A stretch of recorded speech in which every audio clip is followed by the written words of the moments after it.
I'd like to call this meeting to order, and I would like to ask for a motion to waive the reading of the warning. So moved. Second. Thank you. The warning is, the resolutions we're going to consider this evening are on a table outside the door, if you need to see them. And now I would like to ask for nominations for moderator. Oh, that's right. All in favor of waiving the reading of the warning? Aye. Thank you. Any opposed? Now I'll ask for nominations for moderator. I nominate Bruce Chadwick as moderator. Any other nominations? Hearing none, I'll ask for everyone in agreement, Bruce Chadwick for moderator. Aye. Any opposed? Thank you.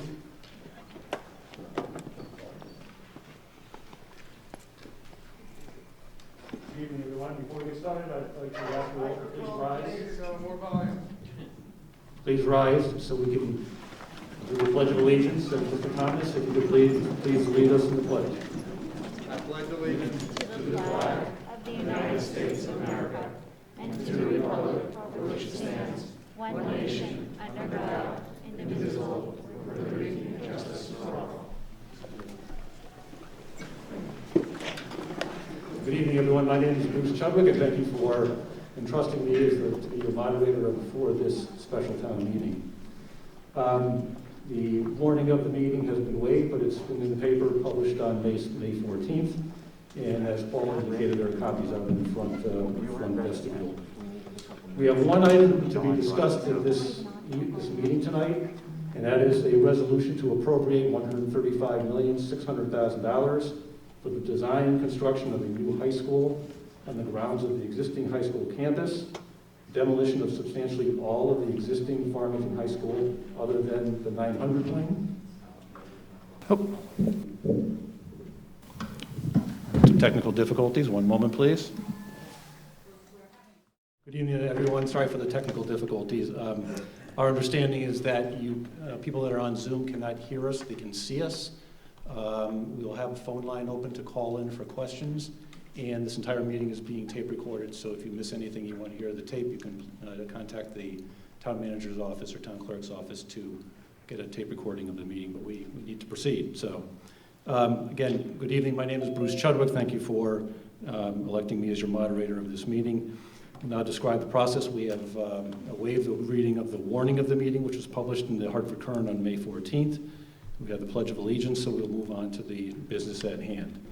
We have one item to be discussed at this meeting tonight. Is a resolution to appropriate $135,600,000 for the design and construction of a new high school on the grounds of the existing high school campus, demolition of substantially all of the existing Farmington High School other than the 900 wing and the 1928 building, and renovation and improvements to the 900 wing, and authorize the issuance of bonds and notes in an amount sufficient to finance the portion of the appropriation not defrayed from grants, which is an anticipated net project cost to the town of $109,300,000. The first thing we're going to do is we're going to we'll ask for a motion to put the item before you on the floor, and I will call for someone to do that in a moment, and then another person to second it. I will then call on an appropriate town official or town officials to describe the item and inform you about it. Secondly, I will recognize anyone who wishes to speak on the specific topic. I ask you to come to the microphone, there's one on each side of the auditorium, and state your name and address for the record. I ask that you keep your comments to the agenda topic and to present them as briefly as possible. We'll talk a little bit about time limits in one moment. If you have a question, please direct the question to me as your moderator and indicate whom you would like to answer it. Please confine your questions to the topic under discussion and do not enter into a debate on the topic. If the comment or question is not germane to the topic at issue, I will rule it out of order. Regarding time limits, we have a number of people here tonight and on Zoom that I'm sure want to provide public comments or ask questions, and my goal is, as your moderators, to have everyone have the opportunity to speak at least once, and we will then come around a second time and third time if need be. So I'm going to set a 3-minute time limit for the initial round of questions or comments, And that will include responses to your questions, so please try and be as concise and brief as you possibly can so that everybody else that's here and on Zoom tonight will be able to ask their questions or provide comments. Please note that this meeting is also being streamed via Zoom. I will allow those people in person to speak first, and then we will go to the public comment via Zoom. For those via Zoom, please initially raise your hand if you wish to speak. This is older text, but you can call in at this point if we don't fix the Zoom in time. And you will be added to the list. When your name is called, you will have the ability to unmute and deliver your comments. Everyone will have an opportunity to speak once before we open the floor back again for comments again for the second time. But remember, this is an informational meeting only. We will discuss the item on this evening's agenda, but there will not be a vote tonight. The proposal for the appropriation and bond authorization will be decided when you submit your vote by the tabulator at your regular polling place on Thursday, June 3rd, 2021, between the hours of 6 a.m. and 8 p.m. With that, I am going to seek a motion to present the resolution and to waive the reading of the entire resolution, since copies of those are available on a designated table outside the auditorium. Is there a motion to put the resolution on the table? It's moved. Is there a second? Second. I have a motion and second. Any discussion on putting the motion in front of you? I'll ask for a voice vote. All those in favor, please signify by saying aye. Aye. Those opposed say no. Motion is carried, and the resolution is before you for discussion tonight. I will now call on C.J. Thomas, Chair of the Town Council, Ellen Sayuda, Board of Education Chair, and Meg Guerrera, Chair of the Farmington High School Building Committee, to begin the presentation before we go to comments and questions. Mr. Thomas.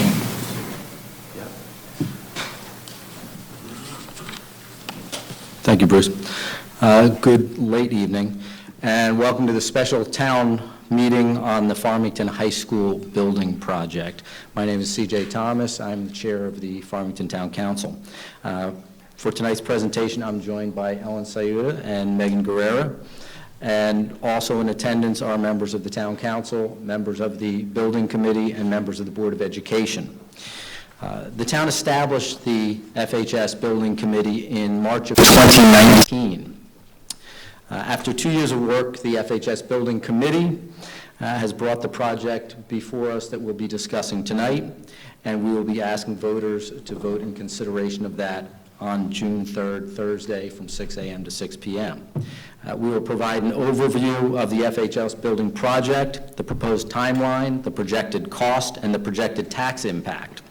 So I'd like to now introduce Ellen Sayuda, the Board of Education Chair, to provide a summary.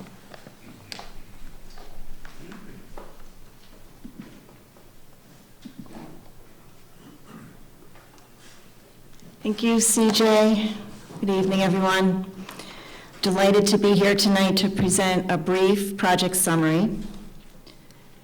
The proposed FHS building project includes design, construction, furnishing, and equipping of a new 3-story high school building of approximately 239,000 square feet. The new high school will be constructed on the grounds of the existing FHS campus. Demolition of substantially all of the existing FHS other than the 900 wing and the 1928 building. It includes the 900 wing renovation and improvements to be used for locker rooms and Farmington Public Schools central office. The project also includes the following site work: improvements to traffic patterns, additional parking, relocation of athletic fields, accessibility improvements to the upper fields, football field stands and press box, and the widening of Monteith Drive. I would now like to introduce Megan Guerrera, FHS Building Committee Chair, to provide an overview of the schematic design, project timeline, and cost.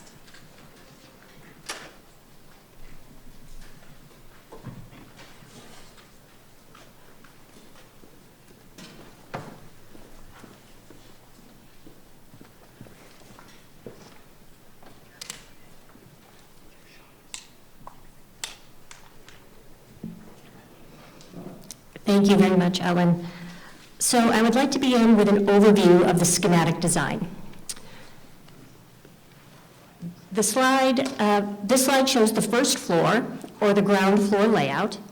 There is a dedicated and secure main entrance with administrative offices adjacent to the main entrance. These are represented in purple. The assembly space, stage, and auditorium is represented in orange.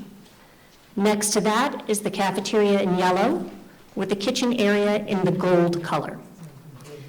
The athletics and PE spaces, which include the main gym, auxiliary gym, and locker rooms, are in green. There's also a separate public after-hours entrance, which faces the 900 wing and the football field. On the other side of the building, closer to the abutting neighborhood, are classrooms represented in red. Now we'll move on to the second floor. The second floor has more classrooms in designated learning communities, as well as special education classrooms and resources. The Library and Media Center is also on the second floor, indicated in yellow. And just a quick overview of the third floor. So this is the top floor of the new building, and there are only classrooms on this floor. This slide shows the renovated 900 wing. This will house the Farmington Public Schools central offices, indicated in blue, and locker room areas to the left in green. It is important to note that the Board of Education defines the need to address the inadequate town hall office space in the statement of needs for this project.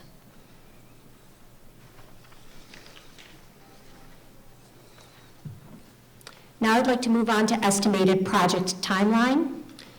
Prior to tonight's town meeting, the project cost estimate and schematic design were approved by the Board of Education on May 3rd, 2021, and the Town Council on May 11th, 2021. Tonight's special town meeting adjourns to a referendum on June 3rd, 2021. Voting will take place between 6 a.m. and 8 p.m. at your usual polling location. The FHS Building Committee, with assistance from our owner's representatives, Construction Solutions Group, will submit a state grant application no later than June 30th, 2021. The application holds our spot with the Office of School Construction Grants for state-funded reimbursements. Upon a successful referendum, the design team will start work on the final construction documents. This process typically takes a year to complete, which will bring our progress into the summer of 2022. Next, the construction firms will be engaged through a formal bidding process, and construction would commence in September following the start of the school year of 2022. There will be no disruption to teaching and learning during construction. There will be a fenced-off section that will be clearly marked that separates the current high school from the building site. Students can expect to start their 2024 school year in the new building following a 2-year construction period. The renovation of the 900 wing would begin in the summer of 2024, along with the demolition of the remaining buildings, leaving remaining site work and relocated athletic fields to be completed by the summer of 2025. Next, we will move on to project cost. The estimated total project cost is approximately $135.6 million. The Town Council set a net municipal project maximum of $110 million for the project, and the FHS Building Committee is committed to delivering the project below the net municipal project maximum. This will be offset by reimbursement from the state of Connecticut, estimated at approximately $26.3 million.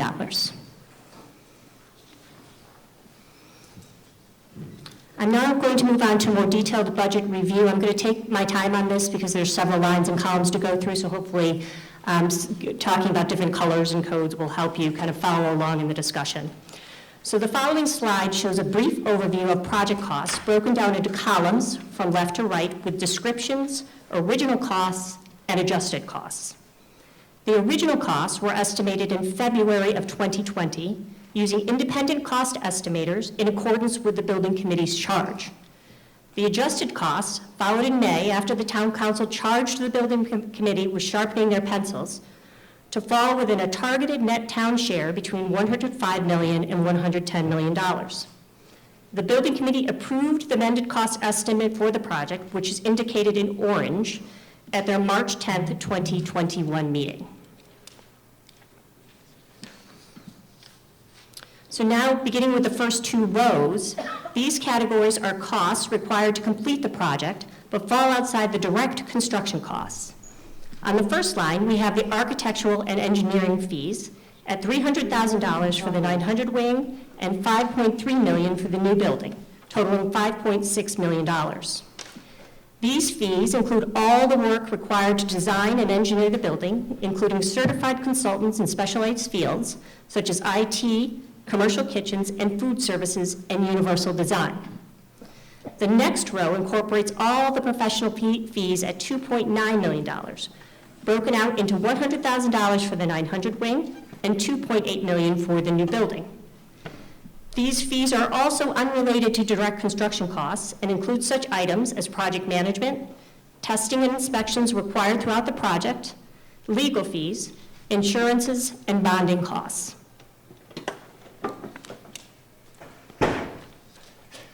The third row indicates all the direct labor, material, and equipment costs related to the construction of the site, the new building, and the cost to dismantle the existing buildings. The original cost estimate was $120.6 million. After adjustments were made to the scope of work, the final direct construction cost came in at $5.1 million for the 900 wing and $110.4 million for the new building, totaling $115.5 million. Now, at this point, I just want to mention a quick note about the current cost of building materials. On the advice of professional cost estimators, the estimate for FHS does take the escalation rate into account. And while the cost of materials has recently increased for some construction components, especially in the residential sector, actual bids on public school projects recently have been trending downward, probably because major construction companies have been pursuing work so aggressively. This downward trend on public school projects may be temporary, so the building committee has not reduced the recommended escalation rate in the estimate for FHS.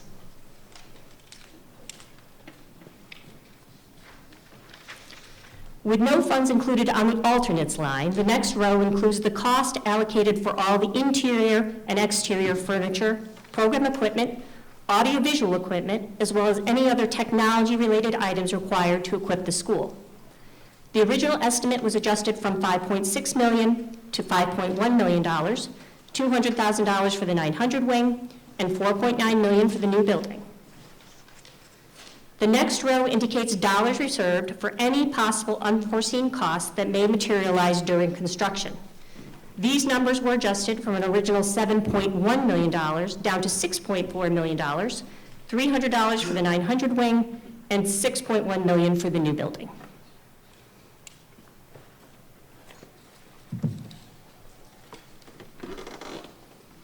All numbers were adjusted to a grand total of $135.6 million, $6 million attributed to the renovation of the 900 wing, and $129.6 million to the new building.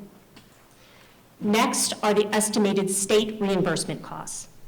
According to the 2021 reimbursement rates, Farmington's rate for new construction is 18.93%, and the rate for renovation is 28.93%. The adjusted reimbursements equal $26.3 million, ultimately resulting in an adjusted net town share of $109.3 million, or $4.3 million for the 900 wing and $105 million for the new building. The $109.3 million falls within the net town share target range of $105 to $110 million set by Town Council on February 4th, 2020, which you will see on the last line of the chart. So at this time, I would ask C.J. Thomas to come back up to the podium, Town Council Chair, and he will review the projected tax impact.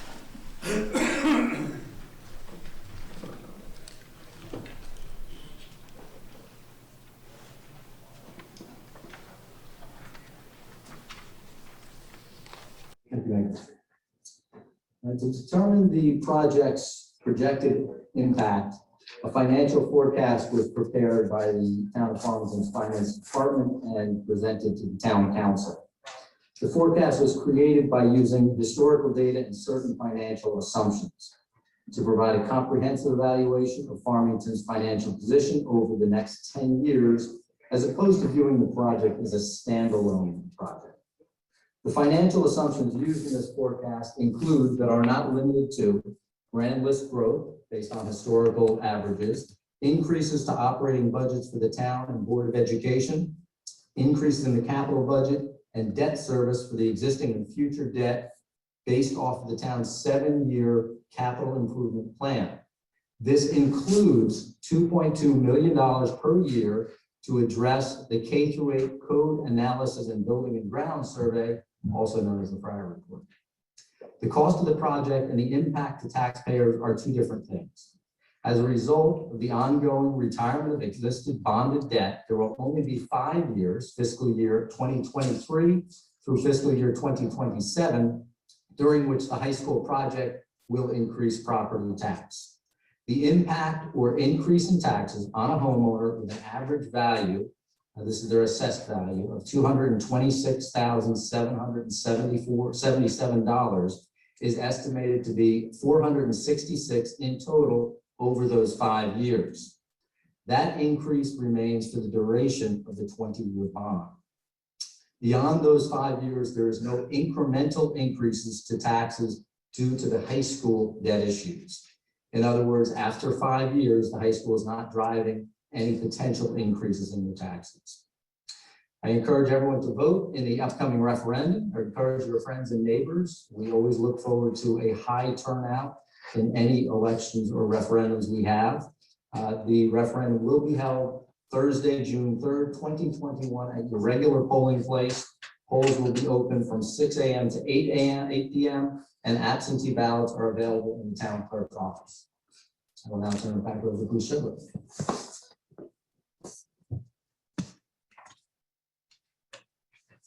Okay, thank you, town officials. Appreciate the presentation. Okay, once again, before we start public comment or questions, I'll remind you we're going to keep it to a 3-minute time limit.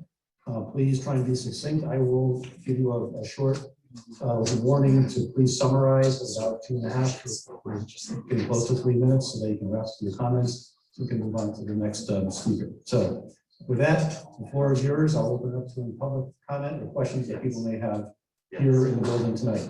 Anyone wants to address?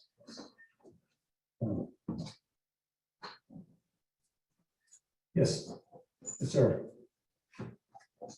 Peter Jones, 21 Briarwood Road, Farmington.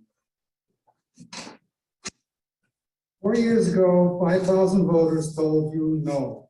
It was voted down not because of misinformation or voter intimidation, but because it's too much for 11,000 taxpayers to bear. 2 years later, the council and a new building committee ignored the voters' wishes and pushed their own agenda. That's not how you represent the people who elected you. Tax dollars are spent on marketing, surveys. The results of the survey was a negative response to the proposal. The tennis courts were renovated about 6 years ago, over $1 million spent. They're still in excellent condition. Please stop wasting our tax dollars. I've worked in the construction industry for 50 years, employed on a dozen school jobs, all additions and renovations, nothing brand new. Simsbury High School, Berlin High School, Bolton High School, H.C. Wilcox Tech, Pulaski Middle School. It's all because it costs too much. North Haven High School cost $77 million a few years ago, was 241,000 square feet. One reason given for the reason for having the buildings separate is not to disturb the students during construction. So let's go ahead and put a 244,000 square foot building, 3 or 4 stories tall, on top of 2 residential neighborhoods, Knollwood and Briarwood Road, and ruin the quality of life for those citizens Some have been there since the 60s. This is all in violation of your own zoning laws. 100 people can march up here tonight and tell you we need a new school for various reasons, but FHS is ranked among the best schools in the state. It's not the building, it's the content. The silent majority is going to vote this down. Seniors in this town should not have to foot the bill for this. They already paid their dues. This proposal will send taxes skyrocketing. $466 is not going to cover it. And in closing, I hope the council can provide some clarity for the confusion of the numbers and tell the taxpayers the true cost of this proposal tonight. Thank you, sir. Any other public comment or questions from this side of the audience? Yes, sir. Mike Galuzzo, 3 Fox Run Road, Unionville. I first want to commend the building committee, the Board of Ed, and the town council. All of these citizens are citizen volunteers, and they've done, I think, a very excellent job of putting together a very credible plan for improving the conditions for our students learning in our town. Our residents have consistently invested in critical infrastructure. If we think about the sewage treatment plant, the library expansion, school roofs, the communication systems for the police department, et cetera, et cetera. This building is in more than normal repair, need of repair. An extensive renovation is inadequate. As I was driving here tonight, I was thinking that if Farmington High School were a bridge, I wouldn't drive over it. It's just that bad a place in terms of the facility. It doesn't meet the code needs of our students and the safety needs. I've had the opportunity and the pleasure of working in town for 32 years. And I've worked in all of the buildings in one capacity or another. And I can say this building is really in tough shape. If you're a student who's in the 900 section or the English wing of the building, and you have an art class, you have about a quarter of a mile walk upstream through crowded hallways. And the students are very, very considerate and very respectful of one another, but it is inefficient and it really just creates a very difficult situation for our students, something that really is unnecessary. The reasons for the physical needs have been enumerated in some of the previous documents. I won't get to that, but I think the greatest worry is that NEASC is looking at possibly pulling accreditation. That should worry us all, because Farmington is a lighthouse district. People come to this town because of education, and if we fail to maintain credibility in terms of NEASC, people will not be looking to Farmington the way they do currently. I also think we as a community have done a very good job in educating our students with handicaps, and yet we have a building here that does not meet handicap access code. Mr. Galuzzo, if you could summarize, please. Excuse me? If you could summarize, please, or about Sure. I just want to make one final comment about public community use. I happen to be the president of the Farmington Valley Symphony Orchestra Community Orchestra, and I will tell you that we've wanted to have a home in our community, but could not find one adequate. And as you can tell in this room, there's not even a seat next to where I was sitting, and many of the seats are very painfully uncomfortable. We need an auditorium and music facilities that are equal to the quality of the student performance and the teaching excellence in this community. Thank you. We will be voting yes. Thank you for your comments. Side, here, yes, ma'am. Hi, Emily Kalini of 30 High Street. I am here tonight to express my support for the Farmington High School building referendum scheduled for June 3rd. As a parent with 3 children in the public schools, I have followed the progress of the FHS Building Committee with great interest. I watched and listened as the FHS Building Committee completed an in-depth, methodical, and lengthy review process before recommending a comprehensive solution to the issues at the high school. Now it is up to the voters. Without a majority of yes votes at the poll, this new high school will not become a reality. So I urge my fellow residents to vote yes on June 3rd. This project is bipartisan and is unanimously supported by all members of the Town Council, Board of Education, and Building Committee. This project is smart and will end decades of patchwork fixes, utilize energy efficient systems, offer adjustable classroom spaces designed to adapt to changing educational needs, and won't disrupt learning. Finally, this project makes financial sense. The current financial environment allows municipalities to bond money at low interest rates. The town is poised to pay off some current debt, which will minimize the tax burden to residents. The time is now. Vote yes for FHS on June 3rd. Thank you. Thank you for your comments. Yes, sir. Number 4. Good evening. My name is Pierre Burton, 12 Henley Commons, Farmington. I want to speak for a few minutes this evening, and I'd ask the moderator, perhaps if there are individuals who would like to speak for longer than 3 minutes, that would be permitted to speak. This is a significant project. We've been investing time for 2.5 years. And now I don't think it's appropriate to try to stifle or limit the conversation at a very critical time. I'm a little disappointed at the turnout this evening. I don't know whether it reflects an indifference to the project or folks have had all of their questions answered. I don't know. But I'd like to speak this evening mostly about the cost, because I, perhaps like you, have been concerned about trying to understand what the cost is to the individual taxpayer for this project.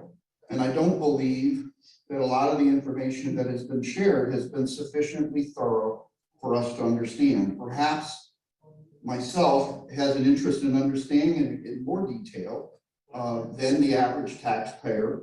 And if you have interest, I have posted on Facebook in Talk of Farmington Talk and Unionville Talks, as well as page 232 of the minutes to the May 11th Town Council meeting, an extended narrative discussing in layperson's terms all of the critical aspects of the financial impact to our taxes.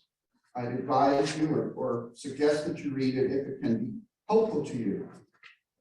The concern here, and I'm not going to speak as to whether I support or I will vote against. Quite candidly, I haven't made up my mind. Undoubtedly, the high school needs attention. The concern is, does it need what is being proposed? We're being told that it does.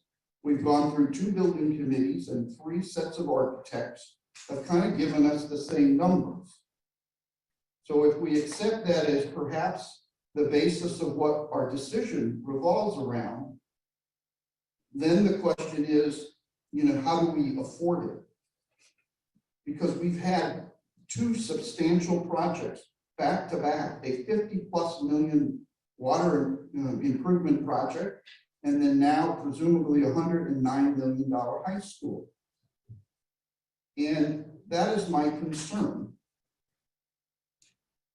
The notion that it's going to increase a person whose home is at the median assessed value of $227,000, only $460 in 5 years, depending on which assumptions you're willing to accept or not, is not terribly off, but it fails to tell you that the $109 million is going to be borrowed piecemeal over the 4-year period before this school is constructed. Mr. Gordon, if you could please summarize your about 3 minutes now. And I'll speak to your comments about extended public comment after you finish. Please summarize for this time. Well, am I going to have an opportunity to speak longer? Yes, you will. In the second go around, you will. Yes. Well, all I'm going to say at this point is the project's going to cost you $460 a year for 20 years.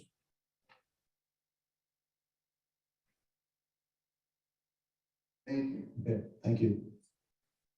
Again, there's no intent to stifle the communication or the questions and answers. We just, I want to make sure we get, everyone has an opportunity to speak. We have 87 people on Zoom for tonight's meeting, and I want to have them have the opportunity to provide comments as well. So we'll go to this side of the floor. Sir, the floor is yours. Hi, good evening. Matt Hutfagner, 4 Deepwood Road. It's good to see everyone here in person. First, as someone who's followed this project from the beginning, I appreciate the hours that members of the building committee have put in and the elected officials who has sort of studied this and asked the questions. From my perspective, this has been a very thoughtful and thorough process and open and clear to the public. I think the facts have been very self-evident to me as a member of the public. So again, I appreciate that. I think it's self-evident to me and anyone who walks through this facility that something needs to be done. And if you take a tour of the facility, to me, again, it becomes self-evident. The current facility can no longer provide a 21st century education for our students. The maintenance has just become too costly and really a waste of our tax dollars. The current plan meets all the needs of our students and our community. And as we saw here tonight, sounds like a fiscally sound investment of only $8 a month for a handful of years. Again, I think Farmington, I think that's a good investment for our town. I think we pride ourselves here in Farmington on our schools. So again, I think it's a good investment, and I look forward to voting yes on Thursday, June 3rd. Thank you. Thank you for your comments. Over this side, yes. Matt Statchman, 6 Fuller Lane. I'd just like to thank the building committee and our elected officials for all the work they've done on this. I think we have a great project here. And I'm a little annoyed at some of the people who are saying, how did we let the high school get this bad? And it's because this is what we've put into it. We've always put the bare minimum into this building. When we built the 900 wing, we could have done things like put in larger columns, put in larger exterior walls so that we could go up several levels for future expansion, but that wasn't taken into consideration because we wanted to do it cheaply. We could have had a bigger cafeteria in the previous remodelings, but we downsized it. So now we have lunches that have to start at 10:50. I listened to my daughter tell her how buckets have to come out after it rains because the roof is getting so bad. If we don't do anything with this, the problems are just going to continue and they're just going to get more and more expensive. So I think we really need to do this now because with interest rates as low as they are, this is the right time and this is what we have to do. And please ask my neighbors, if you value the future of Farmington, then this is what we need to do. Thank you very much. Thank you for your comments. On this side, yes, sir. One more card. You had a very nice slide showing the projected tax impact. What's missing from that slide is what's the impact on taxes if you don't build the building? That is the true cost to the taxpayer. And that information has not been presented in your presentation. And the other thing is, for me to make a vote on this, I need to know what the deficiencies are in this high school. Is there a paper or some kind of a report that says what those deficiencies are? Would someone like to address that? Meg or?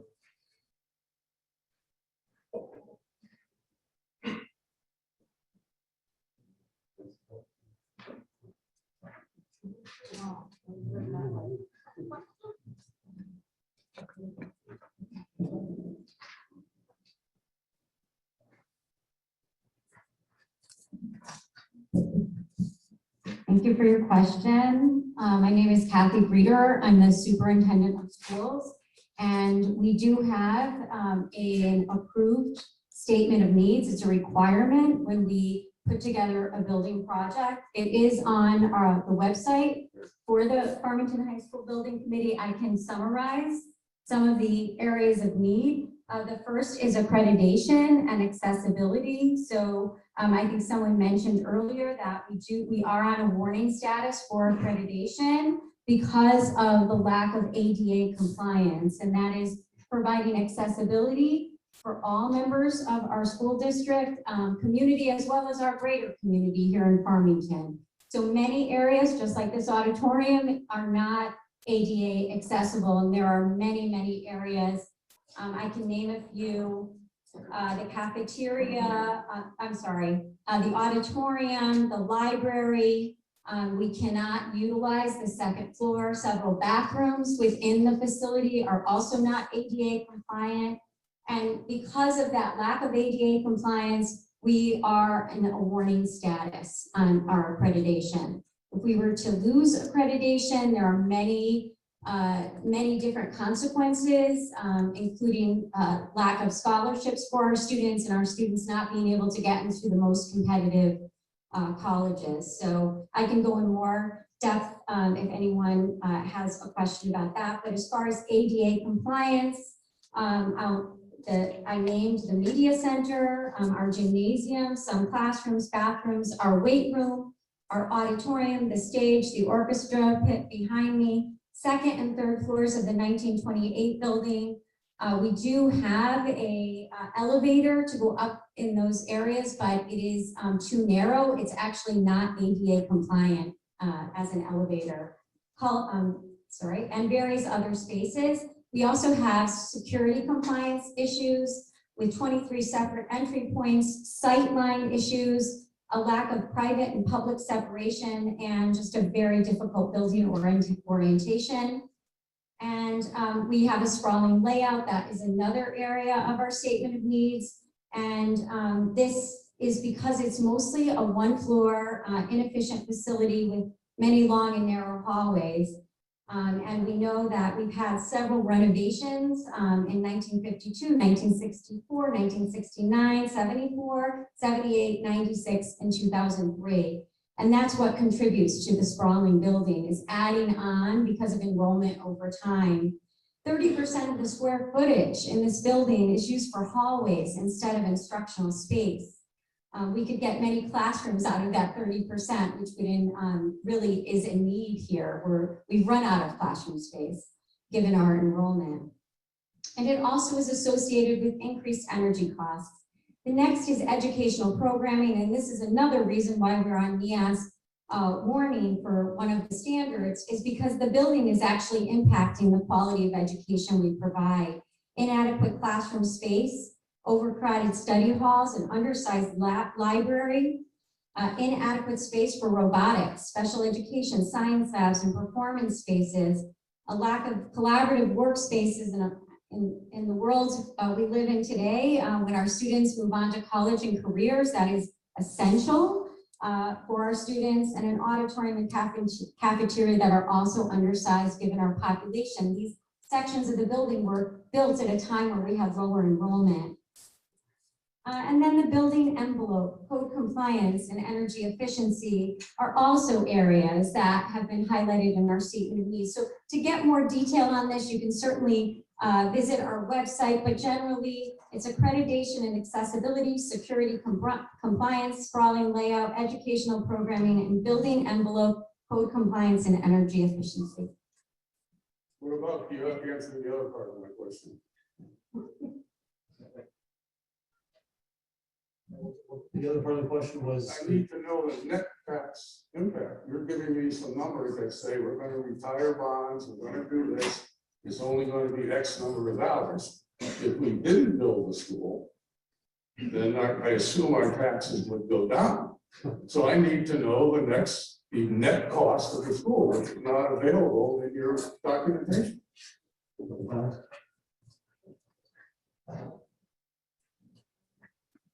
The net taxes next year, the year after that, and any time in the future will not be known until that time comes. Every year, just as last year when COVID struck and you had no tax increase whatsoever, that was based on the current situation. That doesn't answer my question. Your question The was, what question is the is, net how tax? much is the school going to affect the taxes? Again, each year, we have to look at the situation before us. We can look at our historical average in the town of Farmington, where we have a 3% tax increase, and that's the best I can tell you. I can't tell you what the needs are gonna be, other than what we put forth for the capital program. And we've mentioned all those, and those are all in the literature. That's not an acceptable answer. I'm How sorry. much tax impact does this project have? You haven't given me that number. You're giving me. But you asked me to tell you something that hasn't happened yet. I can't do that. I Well, how can apologize. I vote on this? I can't answer that. I can't do that. Your comments, sir? Over this side, and one there. Harold Hancock, 5 Westview Terrace, Unionville. Graduate of the class of 1971 FHS. I would just like to offer a perspective that if it would be possible, I think I personally would like to go back and thank the residents of the town for providing the 1928 building back then. And as just was mentioned, the 1952, 64, and 69 additions. All of the students that came after those years benefited from those structures. And they served our community well also. So as we go forward into the future, I would like to think that in 25, 50 years or 100 years, as the 1928 building is approaching, the residents then will thank us now. And I think it's well deserving that we do think of the future and we accomplish this goal of providing what is standard and expected for education in our communities and here in the town of Farmington. Thank you very much. Your comments, sir? Over here, yes. Thank you. My name is John Silver. I'm 70 Peggy Lane. I'm here just to express my support for the project and also the tremendous job that I feel the committee has done. I remember being at the last town meeting, and one of the major criticisms of that process was the lack of transparency and the lack of knowledge about what was going on. And even for somebody who ended up supporting that last project, the price tag did shock me, as did just having it sprung on me, I felt like at the last minute. Well, this is something that we've known has been 2 to 3 years in the making. And, when I look back at this 1928 building and I look at these tiles and almost falling, that one's right there, be careful everyone. One of the things I like to think of is, as the gentleman just said there, is 100 years ago, somebody decided in this town to build a high school because they needed it. And I'm sure they had to pay taxes to fund that. So, when I look at my support and I look at the statement of needs, there's several things I want to highlight that really bother me about the condition of the high school and why I strongly support and urge you guys to do it. The first one is the effect of special education students. My wife is a paraprofessional here at the high school. It's her first year doing that. And one of her, she deals with a lot of these special education students. And I asked her today, what was some of the impacts they have? And the first thing she said is, well, they can't get to the 2nd and 3rd floor of the 1928 building. There's classes going on there. They can't take pottery. She didn't know where they go to the bathroom, how they manage that. That's unacceptable. I mean, you can't just repair the building or make it unusable. Now we have wasted space. The other thing, every time it rains, she has to dodge buckets in the hallway. I think I saw something on Facebook is they had a water siphoning off one of the tiles into a bucket so it wouldn't get on the students. I worry about the asbestos from the 1928 building, the 59 building. I mean, 5 other previous renovations. That's things I'm very concerned about.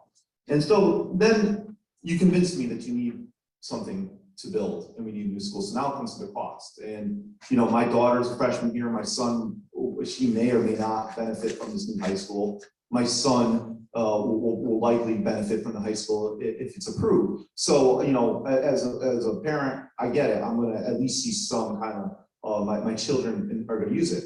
But I also have a mother in this town, a young widow who has to live a long time on a fixed income. And, you know, one of the things that concerns me is taxes in the future. And I just like to say that this gives us tax certainty. I mean, we have tax abatements that are possible for some seniors, and I'd like to hear more about the town from the council members if that's something they want to expand. And number two, I'd also like to see, you know, more investment, like, you know, and more emphasis on some of the deficiencies in the school, and really get out to people who don't understand how difficult it is for some of the students to go to the school to navigate the condition of the building. Thank you. Thank you for your comments. Here, what's that? Mr. Thomas? Just let you know that on our next council meeting, we will be having a public hearing for tax abatement to address just that issue. Yes, sir. What's yours? Mr. Moderator, George Ryder, 9 Glenwood Drive, here in town, obviously. Several of the speakers already spoke to the fact that this town has had a long history of supporting excellent education, and we see it to this day. We came to town 46 years ago with 4 little boys in tow, all school age. And the first question I had of the people that we knew that lived here, and the real estate agent, was, what's the commitment to education? And had it been anything other than what we were told and what we witnessed, we wouldn't be here. And I think there's a number of families. I don't know everybody's personal situation, but I can tell you that our home is probably the largest significant dollar that we have. And people do move here because of that. And I think it's important for that reason, and maybe it's a tad bit selfish. But in that way, we all looked at someday having the home as a very valuable asset. I think it was the chairman of the council that used the analogy of the old car. We all had one where we keep putting money in, money in. And all of a sudden you reach the point of saying, hey, wait, it's time to get a new car. And I think we are there. The other thing is, you know, sometimes when these proposals were made and they're spoken against, people imply that perhaps there's people in a dark back room. The fact is, these committees are made up of Democrats and Republicans, young and old, and from different sections of this community, with a commitment to doing the right thing. And ironically, having served 4 terms on council, 2 as the chair, I would tell you the most expensive items were when this town turned down recommendations of the council, the school board, and special building committees. The Greenbrier was turned down and spoken strongly against. Who now would not wish we had the Greenbrier? We've had middle school, the upper middle school was rejected. It comes back more costly. So I would suggest that it's the right time to move forward, and rather than costing us, it'll cost us more if we don't move forward. And finally, you know, I'm not usually so personal, but I'm 80 years of age. I have no children or grandchildren in the school system, but my wife and I are very pleased to tell you that we will support the new school. Thank you. Thank you for your comments, Mr. Larry. On the side, yes. Dorothy Raphael, 25 Munson Road. I'm here tonight to speak in favor of tonight's resolution. In the 35 years that we have lived in Farmington, we have seen too many referenda go down because of the unwillingness of some to support our community, as Mr. Ryder referred to. My children, alums of Farmington High School classes of 1998 and 2000, went through a system that was trying to fix major issues with Band-Aid solutions. From overcrowded elementary schools, My older daughter, my kids were at West District School, and when she was in 6th grade and was expecting to finish out her time at West District School, they were moved in their entirety for that 1 year over to East Farm School because there was no room for them at West District School.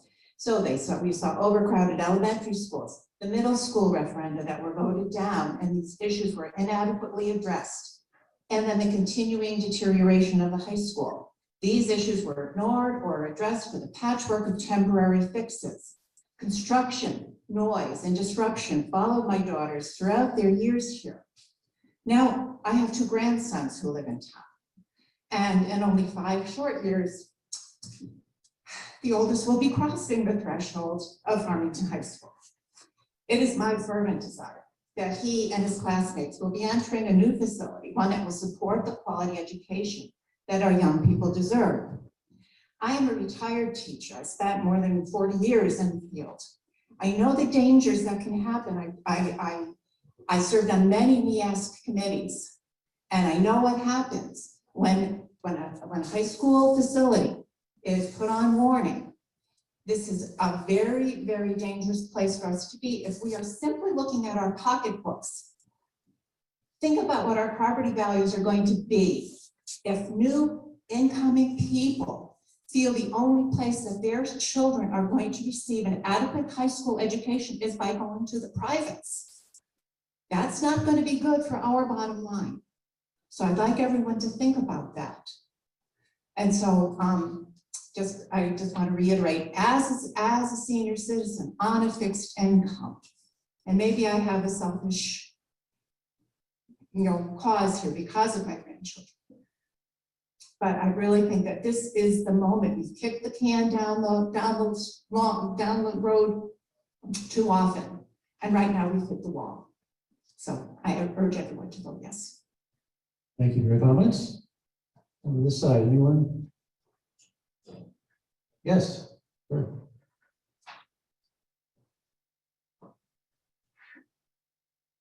I'm Rakesh Kansara, 74 Alpine Drive. Thank you very much for this hearing. Just one question. That you have done a good job summarizing in one number, the $466 for a particular amount of assessed property value. It would be very helpful, and probably it would answer some of the other questions people have. Then what are the assumptions that have gone into that? Because what maybe some costs may be fixed, some might be variable, because this project is going to be 5 years, and then taxpayers are going to pay for probably 20 years.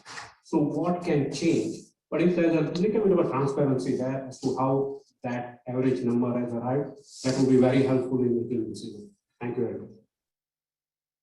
Would you like to address that? Competition?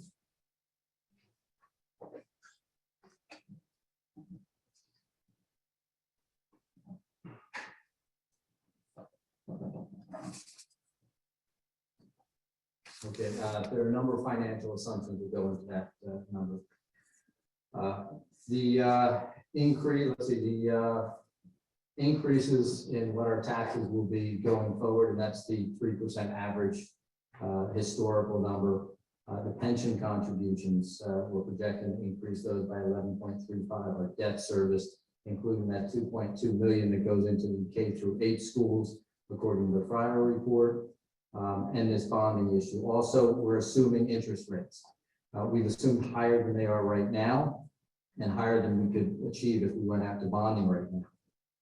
For the sake of this discussion, we assumed 4 different bonding issues. The first one being at all for 20 years, by the way, over the course of 4 years. In 2022, issuing bonds for 2.75%. In 2023, 2.85%. In 2024, 2.95%. And in 2025, 3.05%. And again, if we were going out to bonding right now, they would be significantly lower than that. So we've built in expectations. We also have an assumption on the grand list.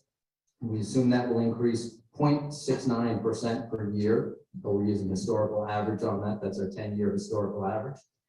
Personal property is projected to increase 3% per year, again, our 10-year average. Motor vehicles, 1.79, and revenues. The non-property tax revenues is again based on 10-year rolling average. So all we've done is looked at what has happened in the past and used that as our forecast going forward, which is quite honestly the best we can do at this point. And we've tried to be very conservative in those assumptions. So we are, with the interest rate assuming higher than we would be getting likely right now. Thank you very much for that. Would that information be viewable somewhere on the website? On the project cost page.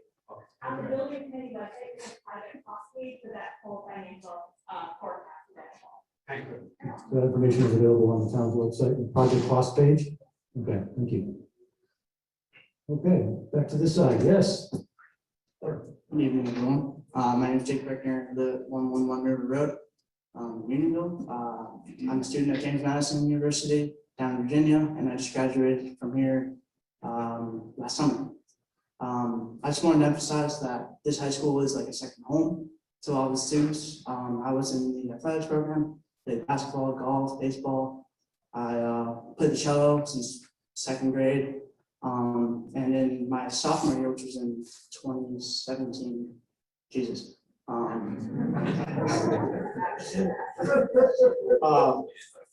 did a government law project on the state of the auditorium. I researched it a lot. I counted all of the missing seats and the seats that are marked off on the bottom. It's been a thought since I was a freshman in high school back in 2016. And I played down there in the tiny pit. I played in the gym. I played on the baseball field. I did everything. I love this school. I was notorious for always being here, working at basketball or lifting upstairs or, just doing other organizational stuff. Senior year, I did our leadership capstone. And I also looked at how kids my age or young adults could influence a town referendum and, actually have a say while voting. And I don't think there's a better opportunity than June 3rd. So I'm going to do my best to get more graduates and seniors that are graduating this fall, when summer comes, to vote on June 3rd. Thank you, guys. Thank you for your comments. Good luck to you and you. Yes, over this side. Good evening. I'm Nancy Nickerson, 45 Farmington Ridge Drive. First of all, I want to start by thanking the Board of Education, thanking the council, Kathy Breeder, Kathy Egan, and most of all, of course, thanking the building committee. Thank you for bringing this back. It's not something that it's something that we realize as a town is absolutely necessary, absolutely necessary. It's not just a couple of years when you have been here as a building committee. This is years of thinking about what's needed for the school for the future. We're fortunate enough in Farmington that we have a school system that has teachers, administration, the people, all the people that work in the schools and care about the kids. We have a wonderful system here with the people. But at some point, the school itself, the facility, is going to make an impact on what the education is for our future, for our children. And I really believe that now is a crossroads for Farmington. We have a time right now where financially, it's actually a better time than 2 years ago in this, or whenever the last vote was. This is financially an excellent time to move forward with this new project. It's absolutely necessary for the town. We should all think about that deeply. We have somebody who has grandchildren here in the system. We should all be thinking about that. Where are our other grandchildren? I have grandchildren somewhere else. What would I hope? That the people in the community step up and say, this is what we're going to do for our community, for our neighbor. Whether you have children in the school system or not makes no difference. You can see I'm certainly a senior now, white hair. But everybody in the school, in the school loves the school. I went to school here, 72 graduate. Jerry spoke, 71 graduate. We've done things over the years, little by little. Some of the reasons were it took time to pass things. People weren't aware or weren't involved. But we kept coming back time after time to make things better for the community. And now's that time. I'm not just asking, please go talk to your neighbor. Talk to someone, whether it's in the grocery store. I talked to people yesterday at an event. What should we do? Why should we do this? Why is this important now? Absolutely, it's important. Financially a good time, but important for the system, important for your neighbor, important for the people here. And you did not ignore what the people said at the last vote. And again, I commend you for bringing it forward. You listened. You listened to what was said. We need more information. We want to know how this can happen. Why is it necessary? We need more. And you gave them more, even during COVID. I mean, this is next to impossible, and you did it. You got information out there. You did what you needed to do, whether it was getting mail out, the Zoom meetings, all of this wasn't easy. Wasn't easy for the people in the community to try to learn how to do these things and get access. But we did. And I really want to commend yes, the young man who stood up, goes to James Madison now, and saying he's going to get out there and reach out to his own peers. We all should reach out to our peers, reach out to everyone in the community. Now is the time. Now is the time. And it's the smart thing to do for our community. Thank you. Thank you for your comments. On the side. Yes, yes, sir. Good evening, Demetrius Gianaros, 56 Basswood Road, Farmington. I want to thank all our public servants for dedicating their time and being away from your families to do our work, our public service. And again, all of you are commended for whatever you do for us, and thank you. Just my credentials and transparency here. I am a senior, laugh at that. I am an economist. I have taught economics and finance for 35 years at Boston University, Suffolk University, and the University of Hartford. So I know my math quite well.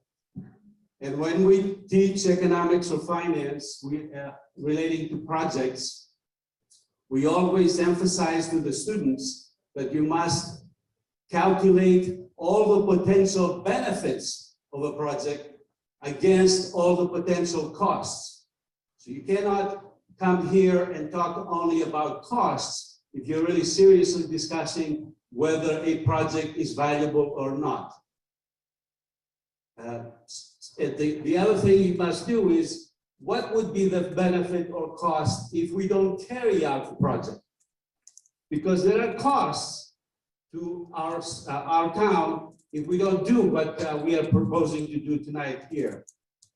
And there are less benefits, obviously, because the benefits in doing this are not only that we will improve the facility and make it better for our students, but it will improve the quality of education over time and be an attractive place to all potential buyers of homes and for that matter, businesses in town, because we will have a better educational system that will make our home values higher than otherwise would be the case if we become a basket case in terms of quality of education for high school education service. On the cost side, don't forget that if we don't build this building, there will be continuous costs in improving and maintenance way beyond the normal, because this place is falling apart. In 1993, you elected me on the Board of Education. I went after the bus contract that was charging $600,000 more than they should be paid, and fired literally. And some people are present here, they would tell you that's exactly what happened. Because I hate waste. I hate waste. Mr. Gianaris, if you could please summarize. A couple more statements and I'll be done. Then you elected me for 8 straight terms to the State House, to the State General Assembly as your state representative. Ask anybody at the Capitol who was the #1 fighter of waste, and who was the person who actually killed the football stadium downtown that we have wasted $1.8 billion of taxpayers' dollars. It was me who led the effort to kill that and avoided to make Mr. Kraft wealthier than he is. So I'm giving you all these credentials in a sense to understand that I'm very serious, and I'm telling you that this is a project that must take place. I'm in favor of it. I have had my 2 sons go to this school, and back in 1993, we were talking about how bad the building is, never mind today. I commend your recommendation. It's we are overdue in terms of building a new high school, and I think the design and cost is very fair, especially since we will be taking advantage of low interest rates. Wait 5 years, 10 years from now, and you'll be paying double the amount because of higher interest rates if you do the appropriate financial calculations. Thank you. Thank you. Hold on, thank you. Yes, over here. Hi, my name is Steve Lamoureux. I live 86 Millwood Road. I have a very unique perspective. I now work in the town of Farmington as a public fire. And I've also substituted in the school. I was a prior biology teacher in Southland. And I'm a parent. So, obviously I'm a little selfish. And my daughter's going to be hopefully in this school in her sophomore year when it gets done. Notice how I'm proactive. I'm saying when it's done, it's going to get done. So my unique perspective is that I've seen the building, I've been in education, I've been in the science classroom, I've been in these classrooms. Our students that go to the school and the students that are going to be in the school, even 20 years from now, deserve this. So I'm here to kind of speak for those that can't come tonight, that want to be here, that want to say something, and that I support this project. Yes, it's a large price tag, but I learned a long time ago in social studies, civics class, that it's my civic duty when I'm a citizen, when I live in town, and I'm paying taxes, to hold people accountable. Yes, that's what we did. So now the building committee, the town council, they've looked at all the concerns of everybody. They've given everybody ample opportunity to ask questions to their concerns. So if somebody comes up at this point and says they're not familiar with what's going on, I don't know how. I really don't. I've gotten bombarded by information. So please join me on June 3rd in voting yes for this project. Thank you. Thank you for your comments. Over here. Yes. Hi, my name is Patty Picard. I live at 11 Tanglewood Road in Farmington. I do support this project. I want to make that very clear. My children will not benefit from this. They are class of 22 and 24, so they will miss out on this building, but I still support it. I think it's necessary for the school system, for the town, and for the children of our town now and in the future. I do have a couple of questions I just want to highlight, and I apologize if you already talked about them, but there's some things that people have been saying to me when talking about it in town. So I just want to make sure that you are sharing that information tonight, even if it's again. What happens if we don't get the state reimbursement? A lot of people are concerned about the state doesn't have the money to put up their share that we're hoping that they will. So what are our plans if the state doesn't pony up, if you will? So are you going to scale back to that 110? I don't know what to tell people, and maybe it's because I didn't do my homework, but if you share that, that would be helpful. And a lot of people don't understand why central office needs new offices. So I think I know the answer to that, but I want that to be really clear tonight, why Superintendent Greeter and her staff at central office need new offices. And I'm not sure if that was made abundantly clear. And then my last point is you have to do something for our neighbors on Briarwood in the Highlands. When this gets passed and when you go to that next phase of looking at construction, you need to really consider our Farmington neighbors who are going to be the most impacted. And my heart breaks for them because they are going to lose something because of this construction. They're gonna have a huge building on top of their homes. So when this moves forward, I really implore you to think about those homeowners in the homes that are gonna be most affected. Thank you. Want to answer questions for state reimbursement and central office?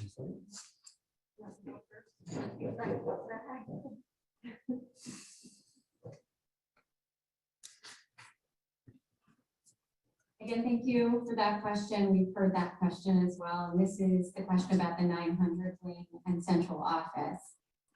It is important to note that the 900th wing is the newest section of the current FAS facility. Thus, it is ideal to maintain this section of the high school within the scope of the new project. The 900 wing is needed for our field house locker room. So it is not just for central office space. It is for our field house locker rooms, which are part of our educational specifications. The field house locker rooms are critical to our athletic program and are currently located in the 900 wing, but there are not sufficient space for 2 of those locker rooms. We only have the 1. So there would be expanded locker rooms because of that. And this is a requirement federally that we have 2 locker rooms in that space. So this would also meet federal requirements.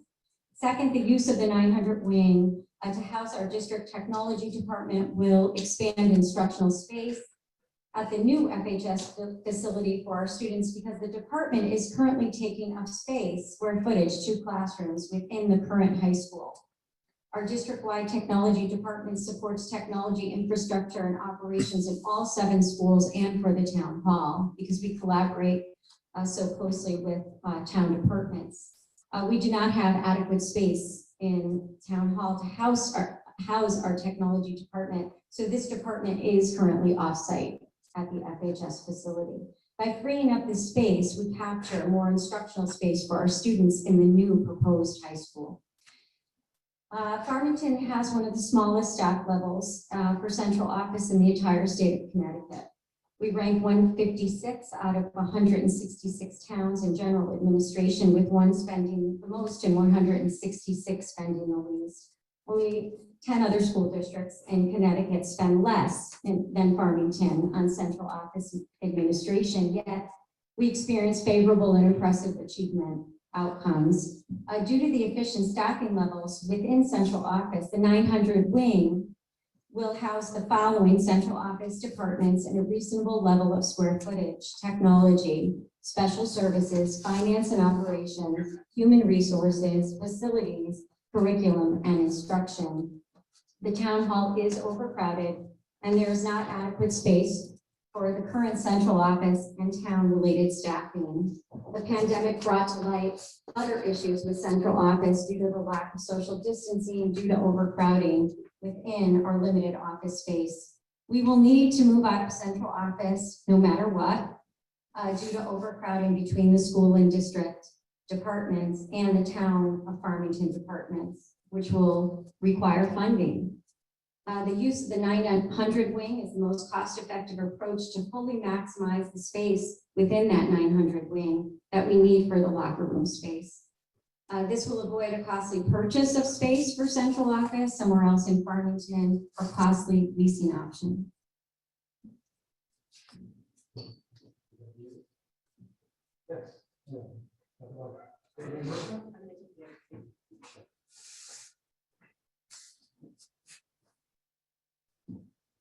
So I'm going to address the other 2 questions. So the first was on state reimbursement.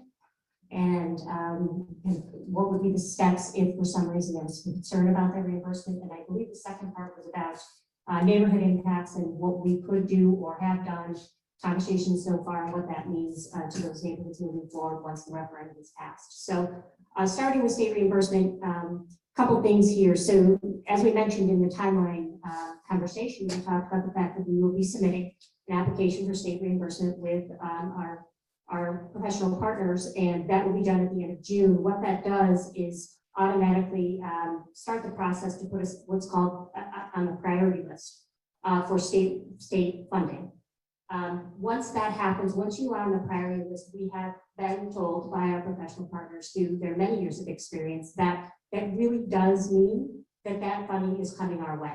So they have never seen a circumstance where someone has hit the priority list and state funding hasn't been received.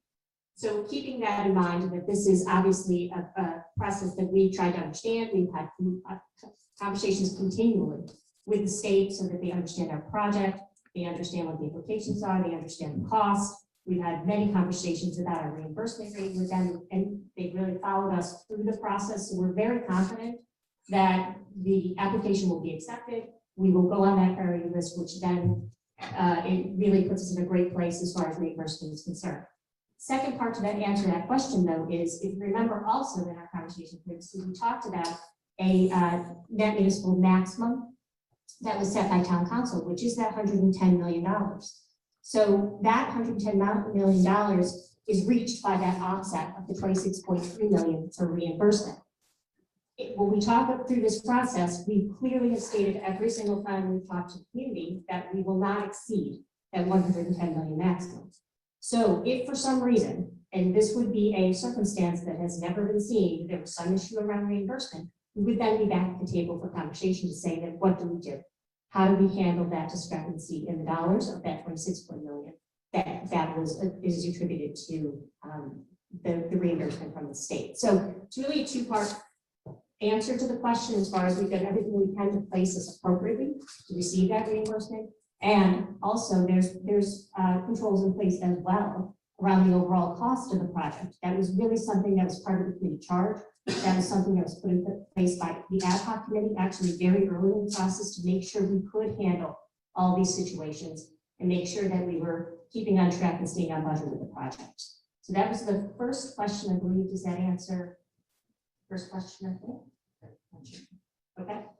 Second one we'll move on to is the neighborhood. So as we answer this question, as I personally answer this question, being a resident of Farmington for 20 years, and as part of the building committee and been involved in many of these conversations, all of these conversations, in fact, over the last 2 years, nothing I'm going to say here is in the effort to minimize concerns by the neighbors.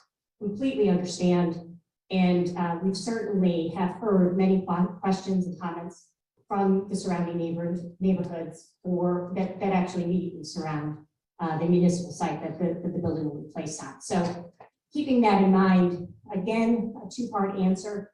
The first answer is we've done what we could to have some initial conversations with the neighborhoods and say, help us understand your concerns.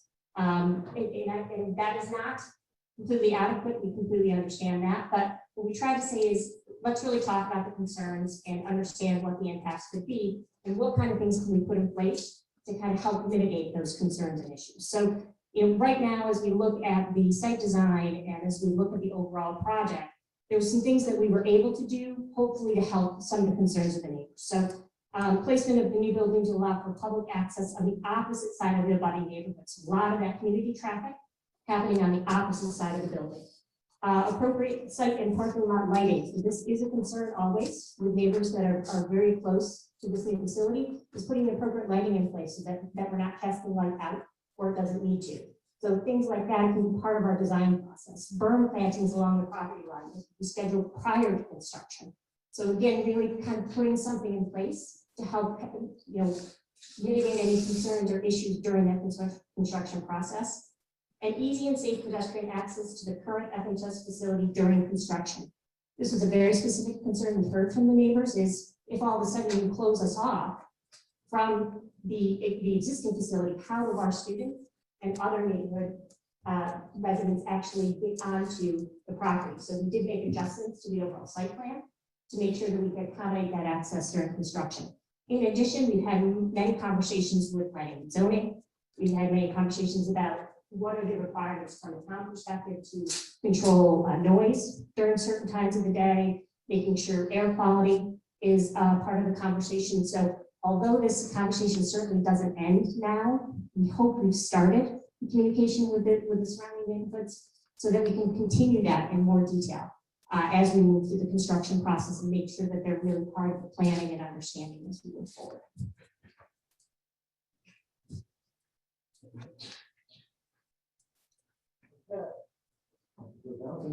Let's go here and over here. This side again. Yes, sir.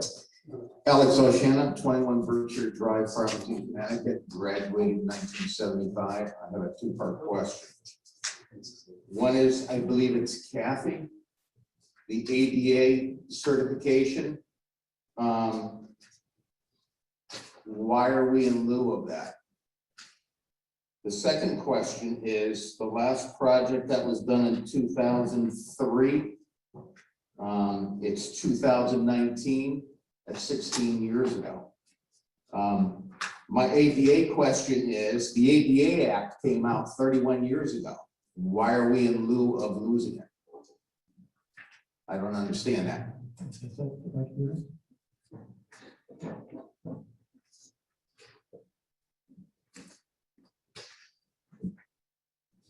So at the time of each of the additions, the ADA compliance at that time was met. It was a requirement of any addition that was put on the high school, but the requirements change over time. And just as a clarification, we're on warning status for one of the standards for NEASC accreditation for our high school. So it's not that it's not an ADA specific issue. It's an NEASC comes out every 10 years and provides, we provide a report to that group, and then they come in for several days and they spend time in the building and they actually do look at every area that is not ADA compliant, and they place that in our report as areas that we have to fix. We had many of those areas highlighted in the last report, which was well over 10 years ago, and then in the more recent report. And because we did not address it within the 10-year span from not this last visit, but the visit before, that's why we were put on warning status. So it's two-part as far as the accreditation warning status on one standard. It's supposed to be ADA compliance, which we have not addressed. And I listed some of the areas, so it's a lot of the space within this high school. It's a very costly situation. And the other reason why we're on warning in one standard for accreditation is because the building is impacting the quality of the programming, educational programming here at the high school. So every 10 years, something could not have been modified to keep in compliance? Basically, what we do is when there is a specific issue that's highlighted, we address that specific issue, which is allowable. But certainly, we have a commitment as a school system and a community to create accessibility for all members of our community, including the students here at the high school. So this is something that would require a major project to address all of the ADA issues within the high school. Then if you look back on the history of the building committee, there's been 2 building committees, and this has been going on for quite some time. So we've been trying to address these issues within a building committee process. Okay, well, addressing the issues is not resolving the issues. I mean, you can clearly measure that in metrics alone.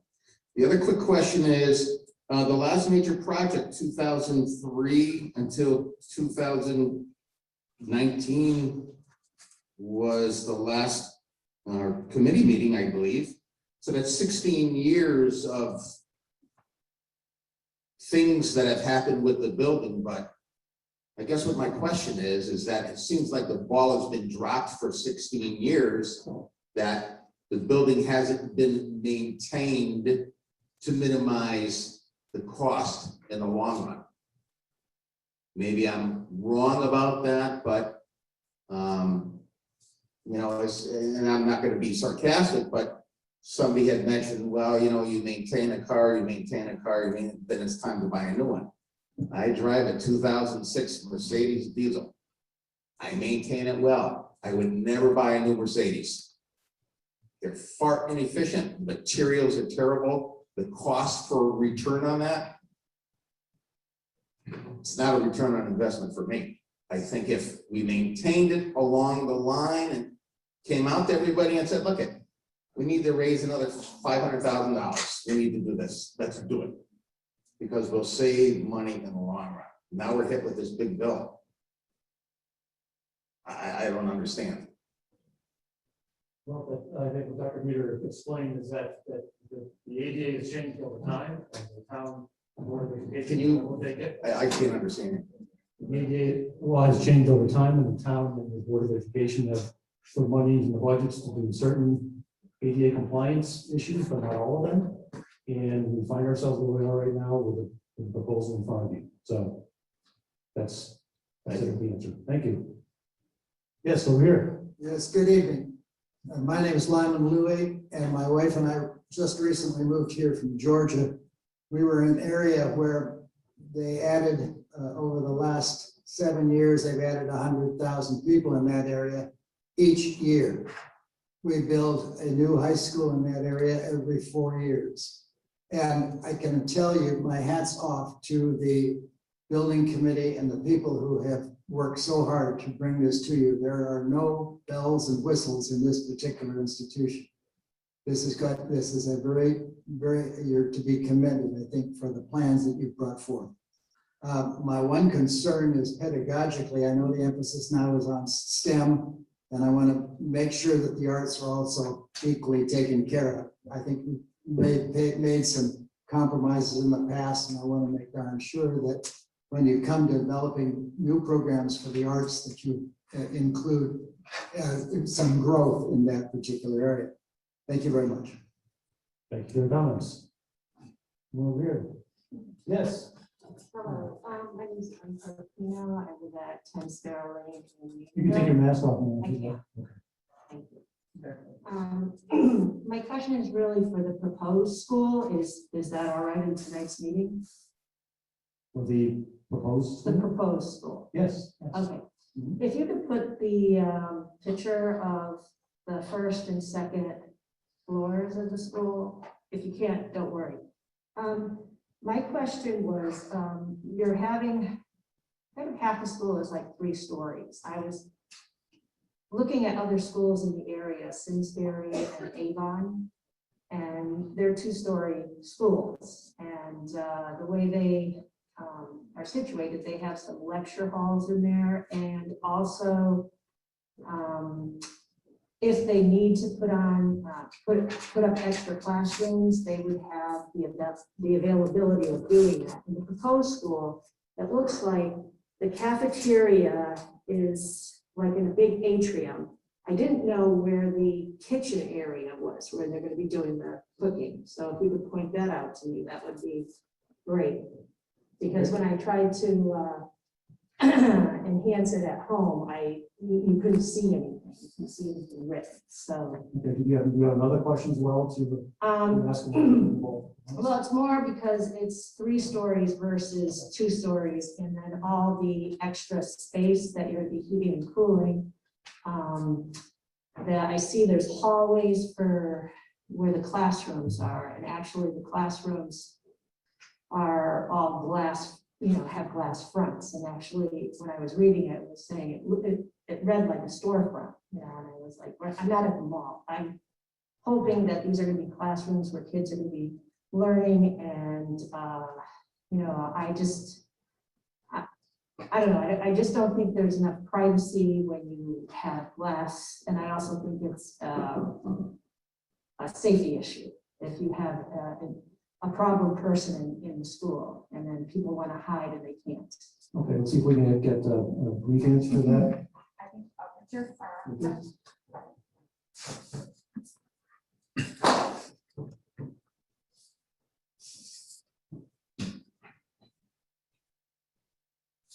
Good evening, everyone. For the record, my name is Richard Sivek. I'm an architect with PSKP Studio, an architect of this plan that you see before you. I don't have controls of the cursor, so I'm going to ask whoever is in the control booth if you could look at the ground floor, which you have done. This is the first floor, and you correctly pointed out that when Meg was making the presentation, that the cafeteria is shown in yellow in this floor plan, and it's located between the gymnasium, athletic areas, and the auditorium. Okay, that L shape then. No, it's just that rectangular shape, the pale yellow. The section to the left, which is the darker yellow, which Meg referred to as gold, but for the viewers at home, I'm not sure what color. Well, the problem at home is the audio wasn't working, so I came here like after 7:30 or 7:58 because sometimes it was, you would hear something and then it would click back out. So You're right. Zoom wasn't working well. There were some technical difficulties in the beginning. You were correct. Yes. But that one leg of that L, you referred to the L. So you have the vertical segment, that's the cafeteria seating area. The horizontal segment of the L, which Meg referred to as gold, is the servery and the support areas, the kitchen, food storage, and so on. And that extends all the way to a delivery door, a corridor, and a delivery door on the back of the building. So But the noise from the cafeteria, when they are in the cafeteria, because they have 4 ways, the classrooms will probably be disturbed because of it, because our sound reverberates in, say, like a cathedral type of house. well, I can assure you that we work with acoustic engineers, and all of the acoustics concerns that you raise will be addressed in the final stages of design. I will tell you also that we have successfully had buildings in this configuration built without a problem. So acoustics is a science. It can be predicted. It's a branch of physics. It is something that can be engineered to make sure that there is no disruption. Is there more cost with having glass versus, the regular partitions you have in a classroom? I think that your question about glass may be incorrect. We're not proposing to put full glass walls in the classroom areas, but there will be selectively chosen in working very closely with the building committee and with the educators to make sure that the glass is not distracting. And it also can be made acoustically separate. Can we speak to the 3 levels and ask that question and then? Sure. I'd like to move on to the next speaker. Again, we'd be happy to hear your question. Some more details, but. So the cafeteria is a 2-story space. It's not a 3-story space. It's a 2-story space really because it's a place of assembly, and in order to be comfortable for the numbers of people who will be in there, we do need some height. So there's no 3-story space in the cafeteria area. Okay, right. It's just the classroom area. That's 3 Yeah, stories. it's only the classroom section that's 3 stories. And quite frankly, we have a limited footprint, limited area on the site where we can place the building. Again, we've done very successfully 3-story classroom blocks in high school plans. And if you can imagine going to 2 stories only, how much bigger that footprint would be. So that's the reason for it. Okay. Thank you. Thanks very much, ma'am. Thank you for your comments. Anyone on this side of the auditorium? Anyone over? Yes. Please step up. Hi, my name is Veronica Cruz. I'm from 6 Kent Lane. I just have a couple of questions. One, it looks in the cafeteria, it looks like there's not much more space than there was in our original cafeteria here. So I was wondering how much more seating we have there. And also in the auditorium, is there more space in the new auditorium? And for our music program, we spoke on how we want the arts to improve. Do we have more space in the music program, and how are they gonna improve that? Richard?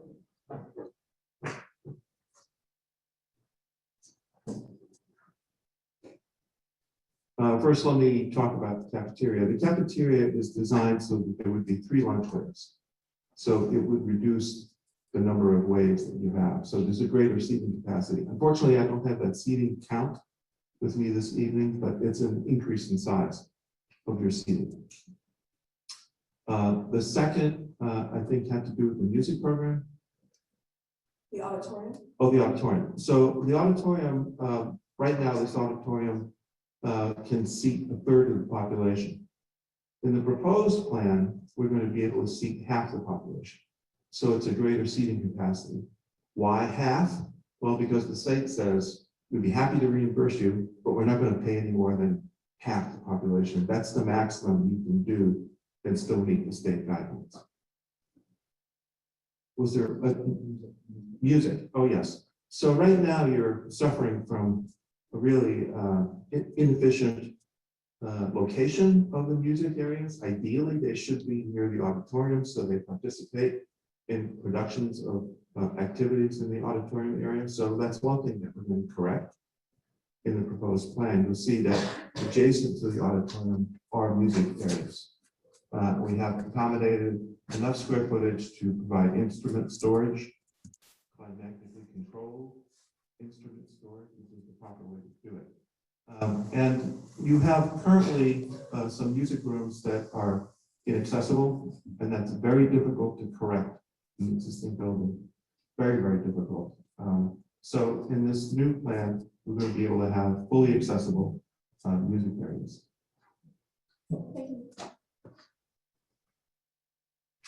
Thank you, Richard. One more time over here, I see no one. My good friend, if Bruce, may I just make a couple of comments relating to a question that was asked? Demetrius, we were intending on going to the Zoom folks after the first round of comments. I said it will take less than a minute. Just want to clarify some question raised about the state funding. The state right now is running, thank you, I'm sorry. The state right now is running hundreds of millions of dollars in a budget surplus. By the end of this fiscal year, which is June 30th, they will be adding hundreds of billions to the reserve because they are collecting more money than they need. Secondly, that's why the governor is resisting any tax increase, because we have more money than we need. Thirdly, we're getting more than $5 billion directed to the state from the federal government, and they don't even know what to do with it yet. So I would not worry about financing. I was in the finance committee, the leader of the finance revenue and bonding committee for 16 years. We had a special account for bonding schools. It's usually somewhere around $1.5 billion. So there's no reason why the state would reject a project like this. Thank you. Thank you, Mr. Giannos. Yes. Excuse me. I'm Marcus Fairbrother, and I live at 12 Fanwood Lane. I'm voting yes on Thursday, June 3rd. I'm doing it proudly, I'm doing it enthusiastically, and I'm doing it for the town. And I encourage my fellow residents to do the same. First, I'd like to thank members of the building committee for spending the last 2+ years carefully and thoughtfully looking at all of the issues with the high school and developing a comprehensive plan to address them. Thank you as well to Town Council and Board of Ed for supporting the building committee and their work. And thank you to my fellow residents who have been involved from the start, back in the spring of 2019, going to meetings and presentations, asking questions, expressing concerns and hopes, for participating in this community project. The problems at the current facility are many, well-documented, and very real. In fact, I have on my phone tonight 2 different photos from 2 different students within the last 10 days of leaks in the roof. That is not okay. It's not okay that we ask our students and our teachers to walk around leaks in hallways and classrooms. It's not okay that we tell students, teachers, staff, and visitors who have mobility limitations that there are places in the building they simply cannot go. It is not okay that we're in violation of both federal and state law regarding access and equality. And it's not okay, it's just not acceptable that we're even on warning status for losing NEASC accreditation. None of this is okay. So for those of you who are keeping track, it's not just the town council, the board of ed, the superintendent, the principal, the staff, the teachers, or the students telling us that we have a problem. It's also the federal government, state government, in the New England Association of Schools and Colleges. But here we are. And it's been said, but even a member of this town council, as a community, we face nothing less than an existential crisis. That's the bad news. But the good news is we have a solution. We have a way to address all the challenges we face as a community right now. Not just the high school, but also the needed repairs at the 6 other schools in town, as well as other projects like roads. We have a plan. As a community, we have a solution, and it's as simple as a yes vote. A yes vote is not just a yes for FHS, but it's also a yes for Farmington. So please think about the students, think about your own property value if you want, think about the town. And on Thursday, June 3rd, vote yes. Thank you. Thank you for your comments. On this side, anyone? This side, no? Okay, we're going to attempt to hook in some Zoom.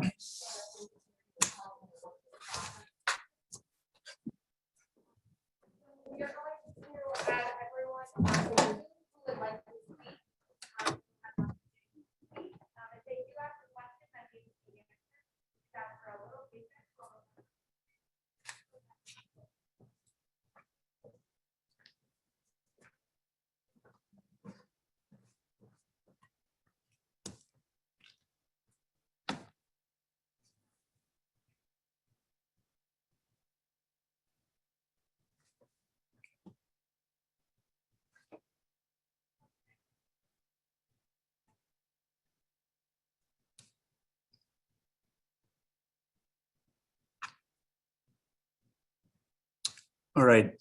Thank you everyone for being with us virtually. We will call out your name. Please say your first and last name and your address. First up, we will have Matt Ross. He will test our audio.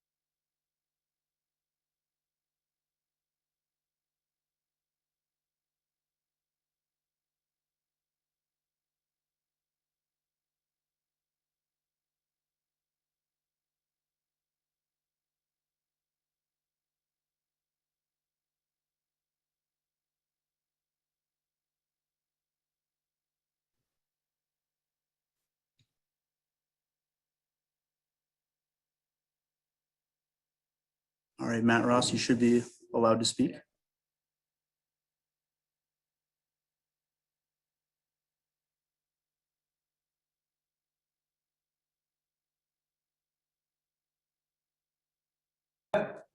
All right. Next up, we're going to try Sarah Jean Willett.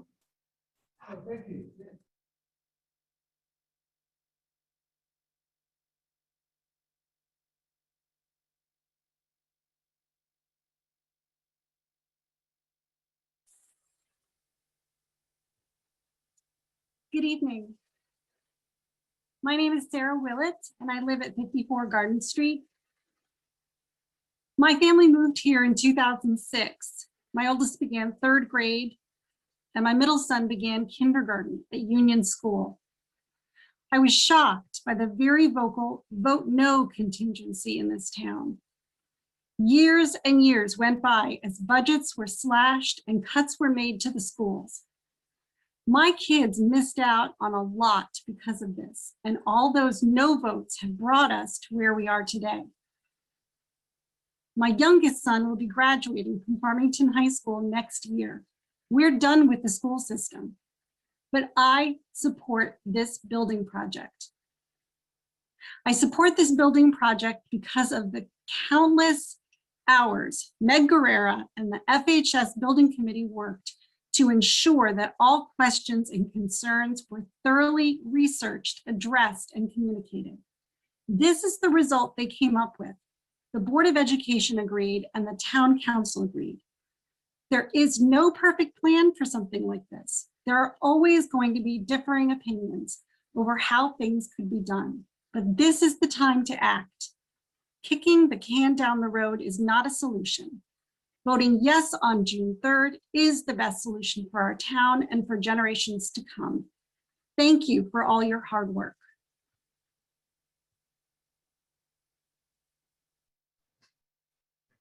All right, thank you. Next up, we have Stephen K.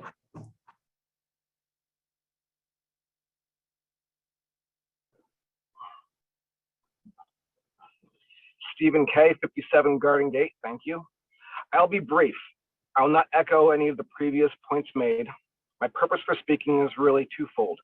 First, to give thanks, and second, to ask a question. I want to begin by giving thanks. First of all, thank you for broadcasting this. You've allowed me to take part in this meeting from my minivan. I also want to thank all of the speakers who were so well informed and asked such thoughtful questions, including Nancy Nickerson, who I want to thank for previously chairing the town council when this proposal was first brought up, and for speaking up tonight. Most of all, I want to thank the building committee, the Board of Education, and our town council. The hours upon hours of thoughtful, thorough, and transparency that you displayed in this process is, I wish I had the words for it, but thank you for that. Now, I don't always agree with our town council or our Board of Ed members. However, the fact that, and I have said this before, the fact that you put in these hours says that what you want is truly in the best interest of the town. And this brings me to my question. It's very rare that we have anything in today's climate where you have a unanimous vote. Every single member of the town council committee, every single member of the Board of Education, every single member of the town council, whether they be Republican, Democrat, the most conservative, or the most progressive, think this is the right choice. This was not the case last time, and I'm wondering what the difference is. And I do not know if you're able to speak to this or not, for it's within the 30 days of the vote. But I'm wondering, is it because of the fact that the tax burden is less? Is it that the proposal is more thorough and more transparent? Is it that there's a plan for tax abatement for seniors? Is it because the risks of accreditation are greater than ever before? Or is it that the needs are worse than ever before? And I'm wondering if anyone's able to speak to this, as I'm guessing the voters are trying to compare what's different now than last time. Thank you again for everything. I do appreciate it. Thank you for your question. For our commenters that will be asking questions, we will need just a moment in order to adjust our audio accordingly. So thank you for bearing with us.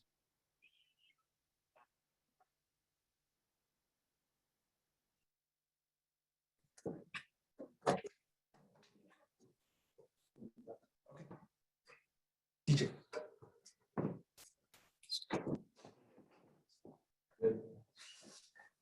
One of the things that happened after the last failed referendum with previous council was we created 2 ad hoc committees to one, poll the citizens and find out what it was that led to that no vote.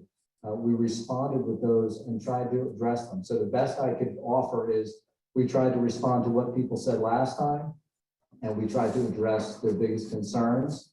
And it's my personal opinion that that's one of the biggest differences here.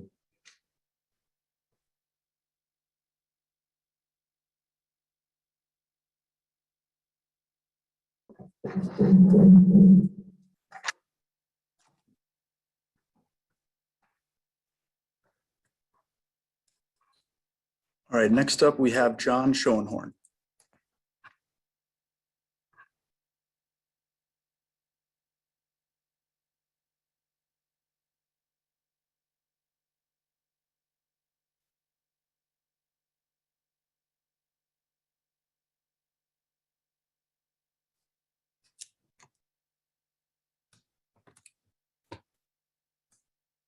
John Schoenhorn.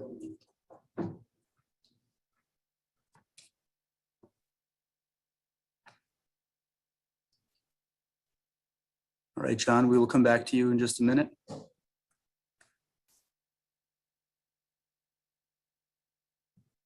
Next up, we'll move to Erica Nowakowski. Good afternoon. Good evening. My name is Erica Nowakowski on 69 Copper Mine Road. I am voting in support of the new Farmington High School. A new school facility will benefit our community by reducing long-term costs on maintenance as well as operational costs. We can already see what the impact is by keeping the status quo or doing a Band-Aid fix. The cost of the upkeep of the current building can be enormous if we delay this project. By doing nothing, our community is left with a building that is not up to standard and that is not accessible. Again, it is not accessible for all of our residents. The current warning status on our accreditation is unacceptable and should be enough for all of us to support this project. Short-term solutions where quality is compromised will build up problems in the future. We can do better for our children and the residents of Farmington. The environment in the environment a student is in has a massive impact on how they feel and, most importantly, how they learn. Farmington residents, please do your part and ask the questions, do your research, and get the answers, and please support the Farmington High School. Thank you.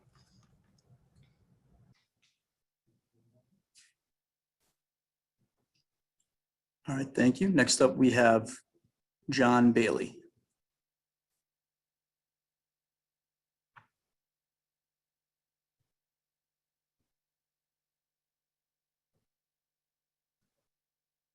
Whoops, sorry, I was muted. I should know better. John Bailey, 14 Salisbury Way. I've had 2 sons come through the school and 4 grandchildren who probably will have gone through the school by the time this thing is built. I would add one reason that the thing got turned down the last time, having been in a packed arena there where you are now. When somebody asked the question 3 years ago, is it true Moody's is considering us for downgrade? And after some hemming and hawing, the answer was yes. I assume that that's not true this time around. My concern isn't with the school that you're proposing. I think the committee has done a much better job this time around of listening, of informing, of listening. My concern is that I'm not sure enough attention has been given to outside factors here. One of your previous speakers is right. This state is awash in money right now. One of the reasons is because people are anticipating some huge tax increases and are selling investments. The bigger projections in 2 years are that this state is again in a huge deficit position. Every retirement magazine lists Connecticut as one of the first 5 worst states for retirees because of taxes, okay? We are one of the top 2 states in people moving out. Here in Farmington, we're faced right now with the Marriott apparently closing down, one of our major taxpayers. The mall in trouble. All malls across America are in trouble. If you've been over to the mall recently, you know that there are a number of vacant storefronts. Who knows what's going to happen? I don't know, okay? I was very pleased to hear the response earlier about what happens if we don't get the 100 and whatever million from the state. Great response. I appreciate it. Bigger question. What kind of, are you factoring in the potential that bids may come way over what you're projecting? Every construction right now is either deferring construction till the winter. And I know you're not going to start construction, but they can't get materials. They can't get employees. Costs of lumber have gone up 3 times. Whether it stops there and comes back down, who knows? What happens if these bids come in way above where you're projecting? So I'm more concerned about the finances, the economics on the outside than I am what you're proposing. Because I agree, the school is desperately in need of replacement. Thank you.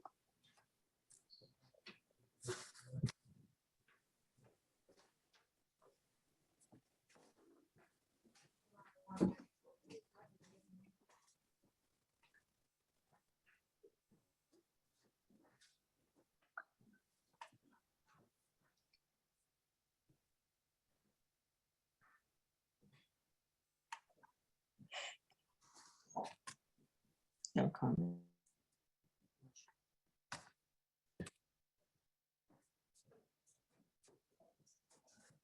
Meg. You're good. You're all set? Okay. So let me just address, I think the question was specifically around kind of external influences on the overall project cost. And I think you did actually reference, the caller did reference, the answer that I did give around state reimbursement. And obviously that being an external factor to the overall budget for this project. And just to reiterate again, that from the town council's perspective and the directive that was given to the building committee is that we do have $110 million cap on this project. Again, done very purposely, listening to feedback, changing a process in order to make sure that we really had a good understanding and handle on what the cost of this project is and what the overall impact would be for the town. So keeping that in mind and understanding that our job as the building committee and working very closely with obviously our professional partners as we move forward, as well as the educators who will be living in this building and understand what the needs are from an educational perspective. Our job is to keep us in that $110 million range. And so there will certainly be impacts, just like any project, that we are going to need to manage. Also keeping in mind that we had a very interesting year. We had a lot of things that happened that no one was prepared for. But one of the things we did as a building committee as well is over that year pause that we had, where town council asked us to pause our progress in order to kind of assess the situation and what that could mean to the project in the future. We continue to have monthly meetings, and a standard agenda item on those meeting agendas was around impacts, whether that was industry impacts and what that would mean from a cost perspective, as well as state impacts, what things externally could potentially have an impact on the project overall.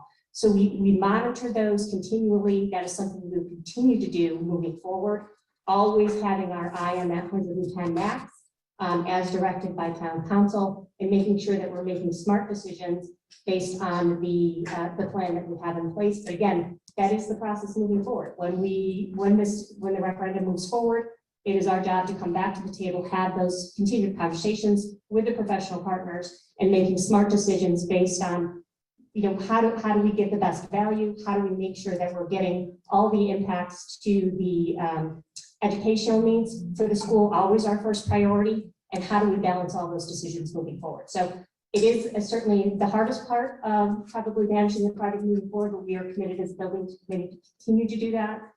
We had also mentioned, I believe, I talked about our understanding of the increase in building materials and what that means. We again had many conversations with our professional partners around that, and could we make adjustments, looking at overall timeline, what that means to the overall cost. And we decided right now to stay steady and hold with the budget that we have in place, because of understanding, we can assess as we go. We understand that we're a year out for building, and we don't know what that's exactly going to mean, but certainly we will be having meetings continually and conversations to making sure we're making the best decisions.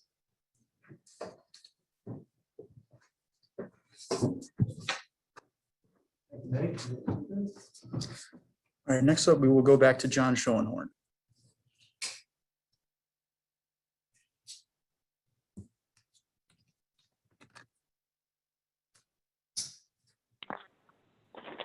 Hello, can everyone hear me this time? Yes, we can hear you. Thank you. Okay, and since I use Zoom almost every day, so I apologize. I don't know why you couldn't hear me before, but what I wanted to say is my name is John Schoenhorn. I live at 155 Town Farm Road. My family, my wife and I, my daughter moved here in 2003. We moved here. We had choice of which town to move to, but we moved here because of the excellent reputation that Farmington schools had. Now, my daughter graduated in 2010, so my wife and has now graduated from college and moved elsewhere, so we really are empty nesters. So I speak not as someone with a personal interest in the high school project as if I will be using it or my children will be using it. But I emphasize that people move to Farmington mainly because of the school system, and people do have choices.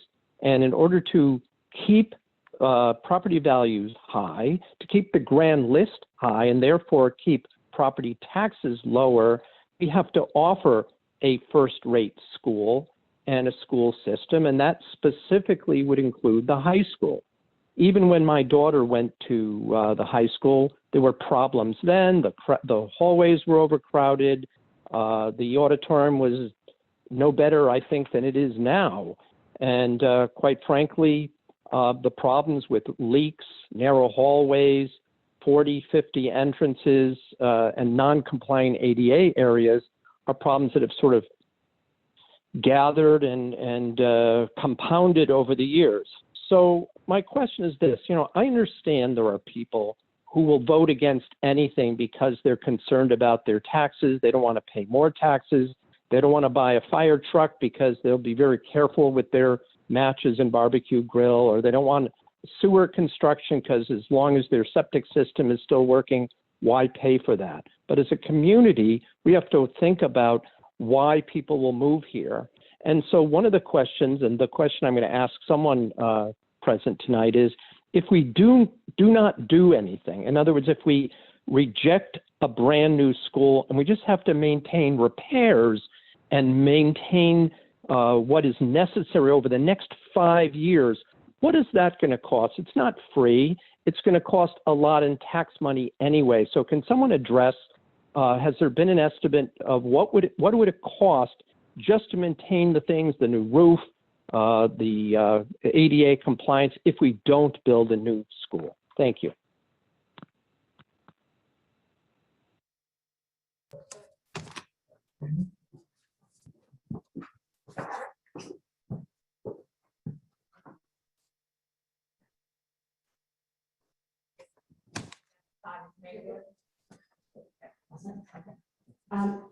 Let me start, and certainly if there's others who want to join it, add some more detail to it. But one of the things we were asked to do is go specifically to the question asked, I think, from the building committee's perspective.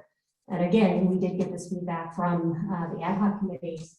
It was a change in the process for the building committee this time, was to address the option of maintaining home. So I always kind of go back and forth on this conversation because a lot of times we say it as the cost of doing nothing.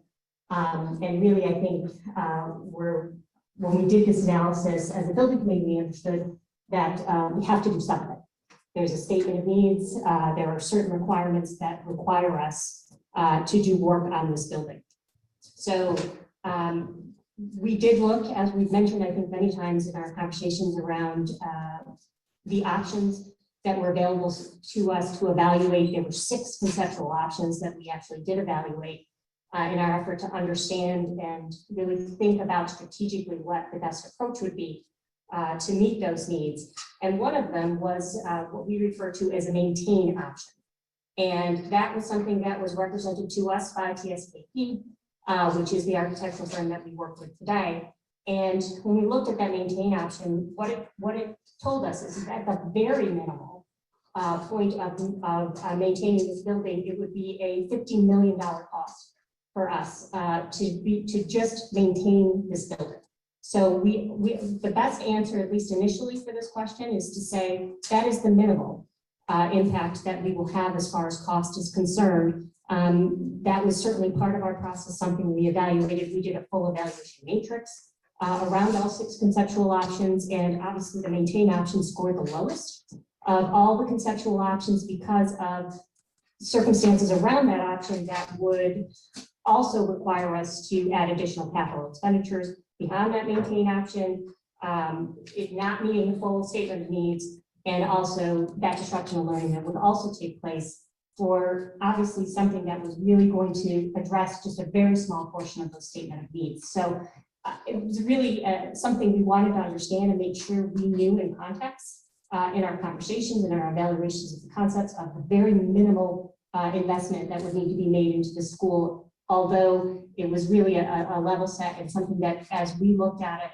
as we evaluated it, as I said, it did score the lowest on our evaluation matrix due to many of those concerns. So I think it's a very minimal answer from the building committee's perspective. That's what we see as the maintain option and what that overall cost would look like.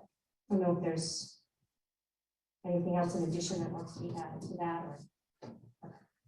No, 15 or 5 votes. I know. 15, $5 million.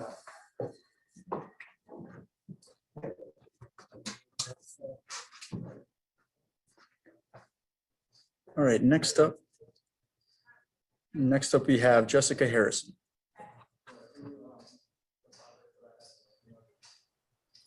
Hello and good evening to everyone.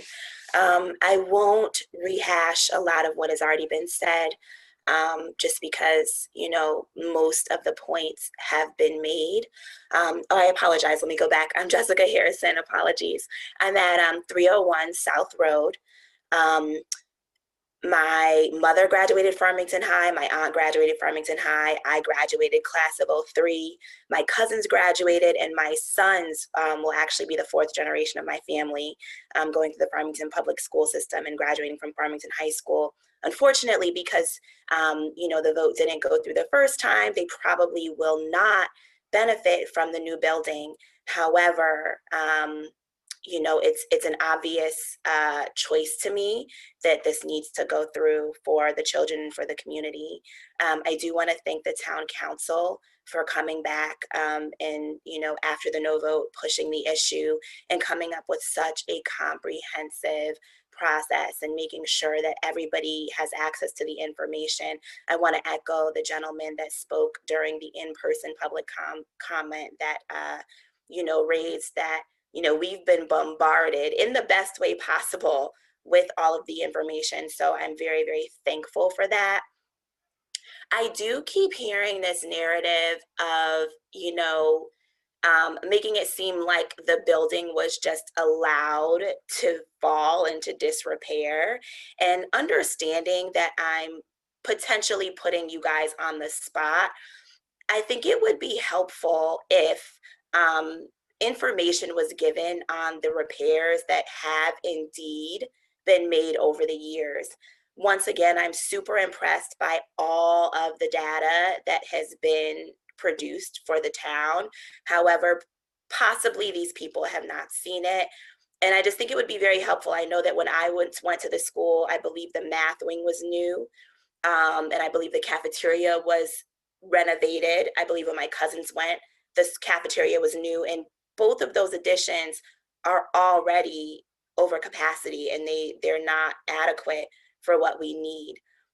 So I was wondering if that information could be shared at some point, maybe if not tonight, but maybe put out to the public so that people can see that this has been an ongoing issue and the reason why we have not been able to do a thorough overhaul for accessibility, for the educational needs for our students and for our teachers and for our community is because of the lack of support with the community, which is why we're here where we are now. Thank you.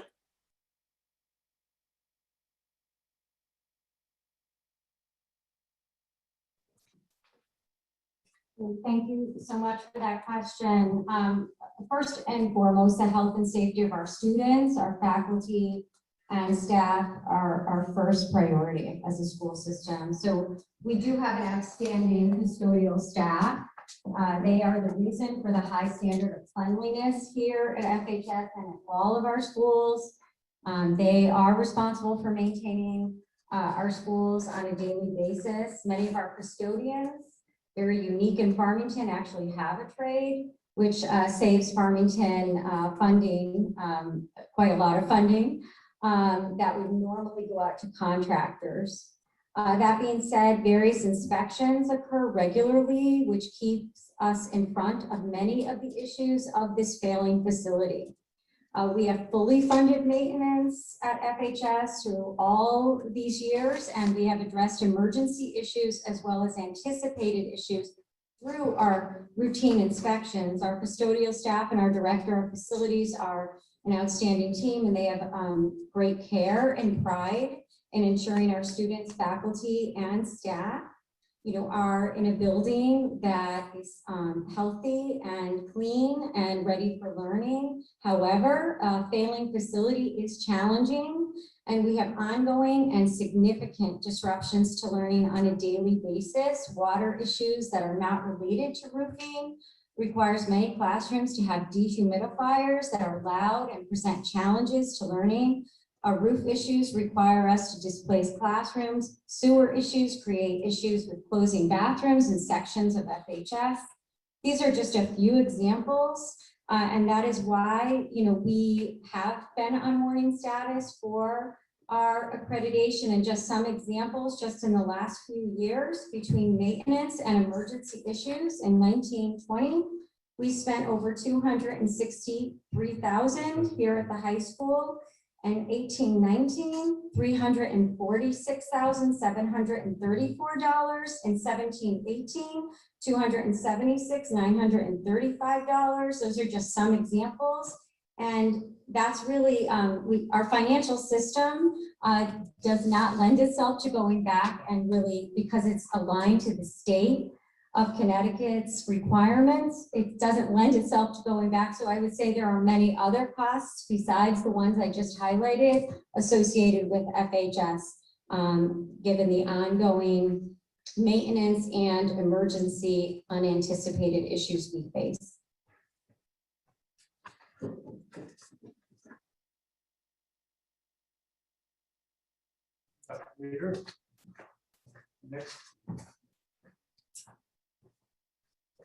Next up, we have Rich Scalzo. Hello, this is Richard Scalzo. I live on 29 Strawfield Road. Unfortunately, many of us have seen the signs on the sides of the roads. The signs that say, "Tell them no" again.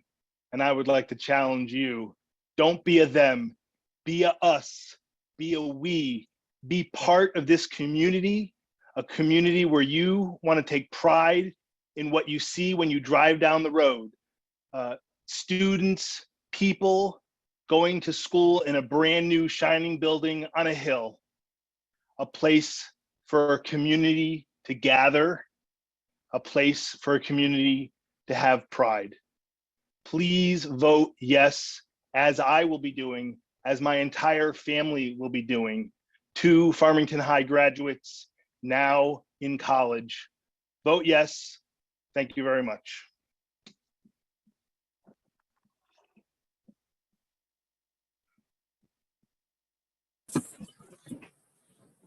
Good evening. My name is, oh, sorry, are you supposed to introduce? Oh, please proceed. You're good. Okay. Good evening. My name's Lisa Humbarger. I live at 6 Fox Run Road. When my husband was offered a job in Connecticut and our family made the decision to leave Colorado and come here, we had several towns that we could have chosen from. We specifically chose Farmington because after interviewing 3 different realtors, all 3 of them had mentioned Farmington, given that we had said the school system was a top concern and priority for our family. I have to be honest, if I had seen the condition of the high school back when we were looking for a home to buy, I would have crossed this town off of our list. And that sentiment remains today. I would not be comfortable sending my children to the school as it is. Our kids deserve better. And if this town once again chooses not to invest in the future of our kids, then this is not the right town for our family or for other young families. It's not just parents that should support quality educators and facilities. Even before my husband and I had children, we still made it a point to purchase a home in a top school district in Colorado for resale and property value purposes. The school system drives people to Farmington. Avon and Simsbury have similar quality school systems and a lot more amenities, restaurants, retail, and entertainment options in Farmington. If we lose the highly regarded school system, Farmington will lose current and potential residents. Thank you, Board of Education, Building Committee, and Town Council for all of your many efforts and hard work and hours of research. It's appreciated. Thank you.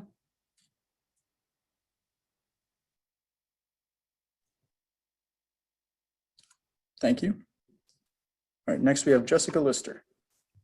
Hello, my name is Jessica Lister. I live at 8 Candlewood Lane. This is in the Highlands. We're so excited for this new high school building to be built for a new era in Farmington. We thank everyone so much for their time, thought, and obvious so much caring. We're going to vote yes on June 3rd, and we encourage all of our neighbors to do the same. Thank you.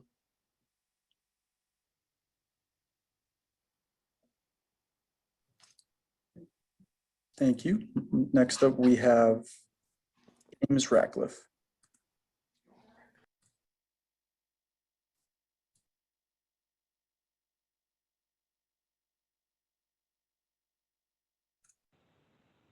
Can you hear me okay? Yes. Hey, thanks for the opportunity to provide comments this evening. My name is James Ratcliffe, and I'm located at 92 Knollwood Road. I feel very positive and encouraged about the support this project has.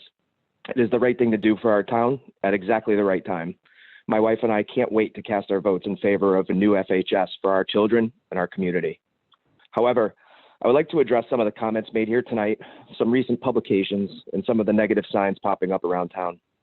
The group that opposes this project think they are smart by using adjectives such as deceptive, misleading, irresponsible, and other scare tactics such as high tax town, tsunami of costs, and scarce resources in all of the materials they have released. They are preying on our societal vulnerabilities by, again, just like in 2017, showing up at the 11th hour to claim negligence on part of the building committee and the town council and pushing disinformation seemingly written on a cocktail napkin in order to create chaos and sow distrust in our town government, just in time for the communication blackout period. Not one bit of this process has been deceptive or irresponsible. If anything, we should be thankful for what the building committee has done and for the incredible amount of time and energy they spent trying to find the right and most prudent solution for FHS in our town. I hate to break it to everyone, but yes, this project will raise taxes. After all, this is how we pay for things, and we can argue about the semantics of it all night. But I think it's extremely important to remember that even with the proposed increase, our mill rate will still be less than neighboring towns such as Avon, Canton, Simsbury, West Hartford, and my favorite comparison over the river, Glastonbury. With the debt coming off the books in a few years, the tax increase from the high school will be offset. That is not a gimmick. That is not deceptive. It is the truth. It doesn't mean that we won't be paying for the high school over the next 2 decades, but it means that we have an opportunity to lessen the impact because of the timing. With that said, I have yet to see or hear what the source is for this very late arriving information, how they arrived at their opinions presented as if they're facts, nor what qualifications they have to even have a seat at the table. Whoever the Wizard of Oz is, they do not have the best interests of our children and educators in mind. The opposition's perceived solution is to continue to put Band-Aids on the high school, which I will remind you is the reason why we are here in the first place, so that we can afford capital improvements for the other 6 schools. On its surface, I understand their position, but peeling back the onion,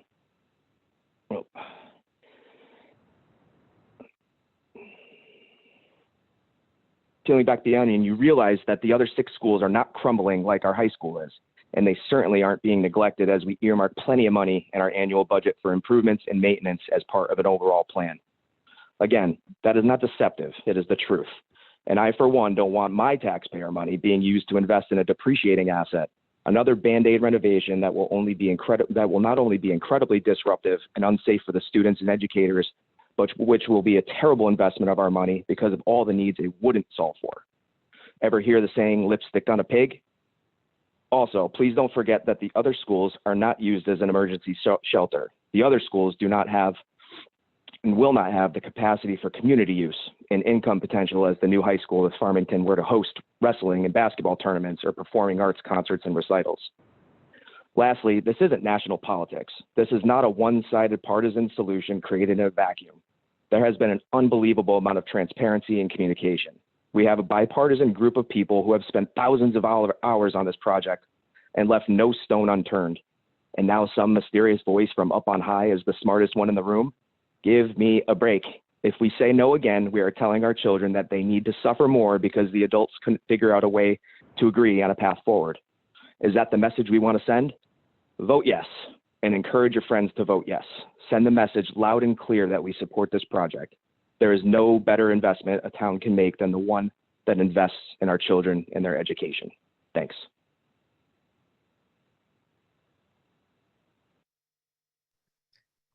Thank you. Next up, we have Richa Gupta.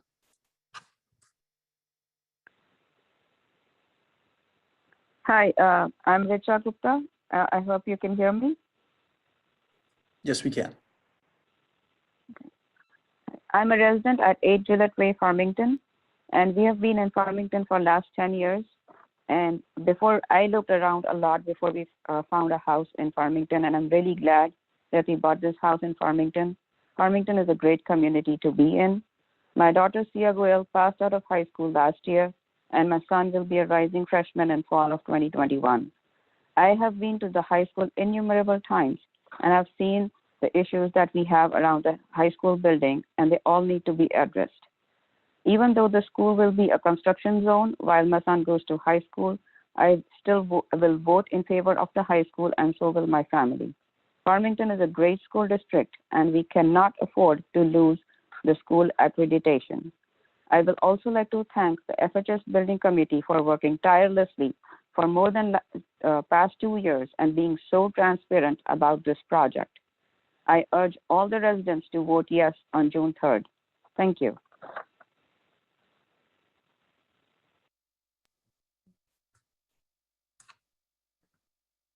Thank you. Next up, we have Janelle Lovick. Good evening. Thank you for the opportunity to speak. I'm here to express my support for the project. Now is the time. Seniors, empty nesters, young families, this project shows we have been heard as a community. Our elected officials, town staff, and community have all done more than their due diligence and vetting and careful consideration with a lot of public input on this project in terms of needs, solutions, costs, and timing. They've listened to the community and provided ample information and resources. In the past few weeks, many of us have received mailers opposing the project, and where figures for the quote total cost are based on home values, but these mailers have not had a reference or a source for calculation, whereas the building committee has been transparent with all information for months on end. I've had the privilege to meet many community members these past few weeks when door knocking to get the vote out, and I've learned more about how wonderful this town, all age ranges, all demographics. We expect better, we want the town to be better. And like our town council and board of ed, many of you agree now is the time. Farmington High School is the sole public educational facility for our secondary students in town, yet it doesn't reflect the excellence in education that Farmington is known for. Additionally, this building serves as a hub for continuing education programs. It provides a community auditorium for musical performances and other community events. And as we heard earlier, it's possibly the home of the Farmington Valley Community Orchestra. It is our community emergency shelter to provide for us in a crisis. The accessibility of the classrooms, the auditorium, the gymnasium, they reach beyond the students. They impact every community member. Looking at the statement of needs and the next steps that we have been put in front of us make it clear. The benefits of building new have been calculated, and it's financially responsible and educationally responsible to make this decision. Vote yes. Neighbors, community members, in the safety and financial interest of yourself and the safety to vote yes on June 3rd.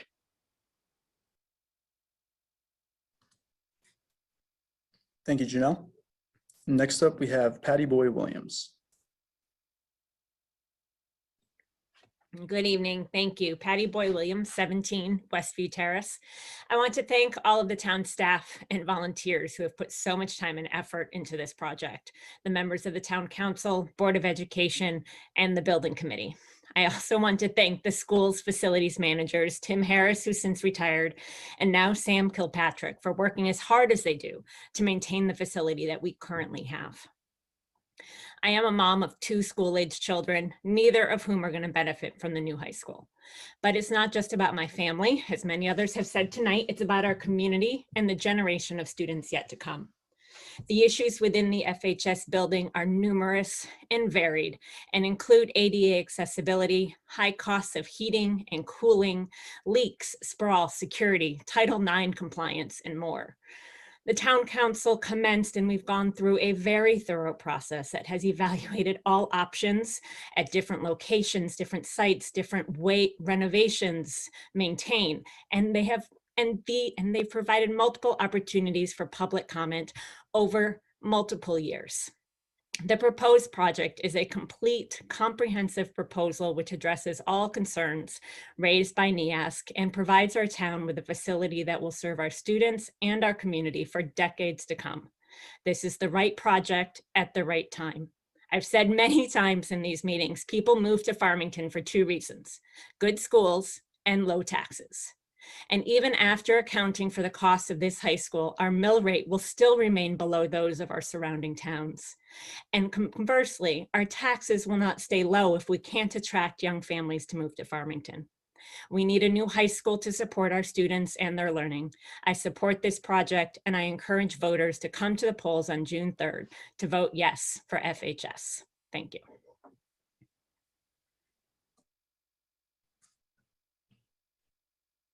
All right, next up we have Rafina Bacchus-Lee. Hello, everyone. My name is Rafina Bacchus-Lee. I live at 3 Hamilton Way. You've heard a lot tonight. I will try to be as brief as possible. My husband tells me that I can actually do that. On Thursday, June 3rd, we can solve the problems at a high school that is failing our students, our teachers, and our community. For those who are listening and are still undecided, I urge you to get to the fhsbuildingproject.org or comprehensivefhs.org. I urge you to think about our students, our teachers, the reasons why you moved to this town, the reasons why you continue to live here. Understand that well-functioning civic organizations and schools are the fabric that allow this town to thrive. Throughout this conversation tonight, I kept hearing about the cost, but what about the value? The value of a well-functioning high school is worth much more than the price tag, not only to this generation of students and residents, but to future generations of students and residents. Let's not allow discord or disinformation to cloud what is clearly needed for this community. Please join me and all the other residents who love this town to vote yes next Thursday, June 3rd. Thank you.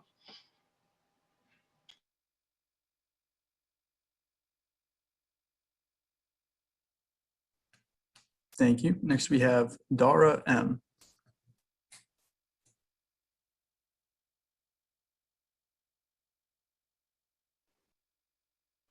Can you guys hear me? Yes, we can. Perfect. This is Dara Mackey of 14 Frenzy Lane in Farmington. And only because the ADA question has been raised a few times, I'll start by saying that I've worked in marketing in the fields of financial services, insurance, medical device for more than 20 years. So I'm well versed in ADA. And what was okay 15, 10, and even 5 years ago is not okay today. There have been laws for a very long time, but they were certainly not enforced the way they are today. So my husband and I moved here 14 years ago from Massachusetts, fell in love with the town, got married, and had 2. Raising children is not inexpensive, as anyone with a family knows, and we could have moved to any other surrounding town and into a newer home for a fraction of the price. We chose Farmington knowing that we wanted the best education for our children. I'll admit that I was not as educated as I am today about the state of the high school. I had only been as far as the gym, dropping my son off to attend basketball camp there, and it never looked that bad to me. But after the last vote, I took the time to tour the school. The tour was conducted by an existing junior at FHS. She's now a senior. She had nothing to gain by showing us the shortcomings of the school, but she understood the value of providing a better facility for all the children in Farmington, not just the students who attended the school 25 years ago. I was truly appalled by what I saw. There were holes in the ceiling, water from the upstairs bathroom leaking into buckets, rugs that had absorbed this water through the years, rooms that are so hot or so cold that students are wearing coats or profusely while attempting to learn, and there's classrooms. There was a classroom that was hosting a class for not 1, but 2 classes, and having them all in there at once, there were no desks because there wasn't enough room. They had a large square table and the students would all stand around it to learn. The halls are extremely narrow. I have no idea how that many students maneuver through the halls each day, and the number of students attending that school continues to grow. We see it here in the elementary schools as more classes are. There's been addition on top of addition to the point that students are carrying all of their books, sports equipment, laptop, coats, umbrellas, musical instruments on their backs all day long because there's no way they have time to go to their locker. It's not healthy or fair to expect them to do this. Last but not least, you all no doubt understand the sad state of the world today. There have been on average 10 mass shootings in the United States each week this year.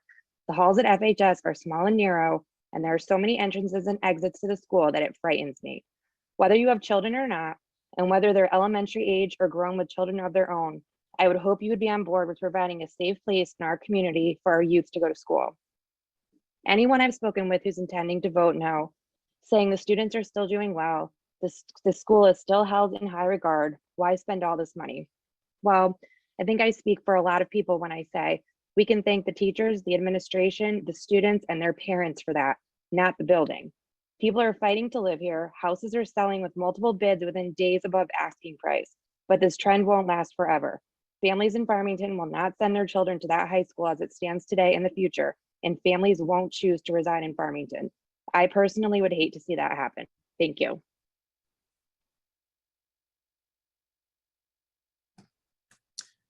Thank you. Next up, we have Knighton.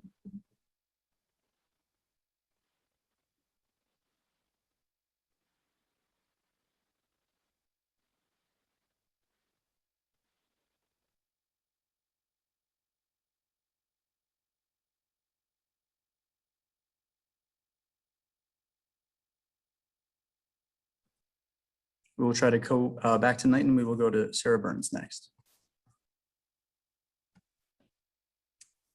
Hi, good evening. This is Sarah Burns, 3 Hidden Spring Lane. I just wanted to say that I've been so extraordinarily impressed by the way Town Council and the Board of Education and the Building Committee have moved forward since the failed referendum 4 years ago. Town Council came up with a wonderful plan to get public feedback to figure out what the town really got caught up in the last time around. And they really took all of that feedback to heart and moved forward with a wonderful plan. There's been extraordinary communication over the past several years. There was a competitive bidding process, something that was actually advocated for by a member of the opposition group during the last process. So it was really wonderful to take feedback from the opposition group and incorporate that into the town's process moving forward. It was very transparent the entire time. There were online meetings. There were Zoom meetings with all the neighborhoods in town, plenty of opportunities for people to ask questions. It was just a really wonderful process. Unfortunately, many people have really busy lives, and a lot of people just didn't have the time or didn't know to pay attention until right now. And also, unfortunately, is that the state requires that there's a silent period before a referendum vote. And the town isn't allowed to advocate one way or another. And as a result, a lot of information got taken down from the building project's website because it was deemed that it would be too much advocacy for the town to keep up. So I did want to just point out that there are a couple of advocacy groups in town that are putting out information that the town took down or related to what the town took down based on facts from the building committee. Make no mistake, there are definitely groups out there that are putting out their own spin on things. This has been pointed out earlier, but I did just want to point out that for folks who are coming into this process now and are really interested in getting the facts, that there are websites out there that you can access. So certainly look at the building committee website at fhsbuildingproject.org. But I also just wanted to point out that 2 other websites, comprehensivefhs.org and unitedfarmington.org, are also putting out a lot of information based on what the information that the town and the building committee have put out. So thank you to the town, to all our elected representatives for all of your hard work. And I just want to encourage town residents to really get your facts and join me in voting yes on June 3rd. Thank you.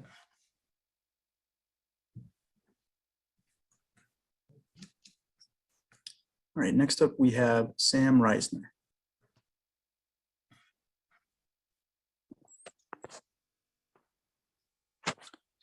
Hi, this is Sam Reisner at 41 Main Street.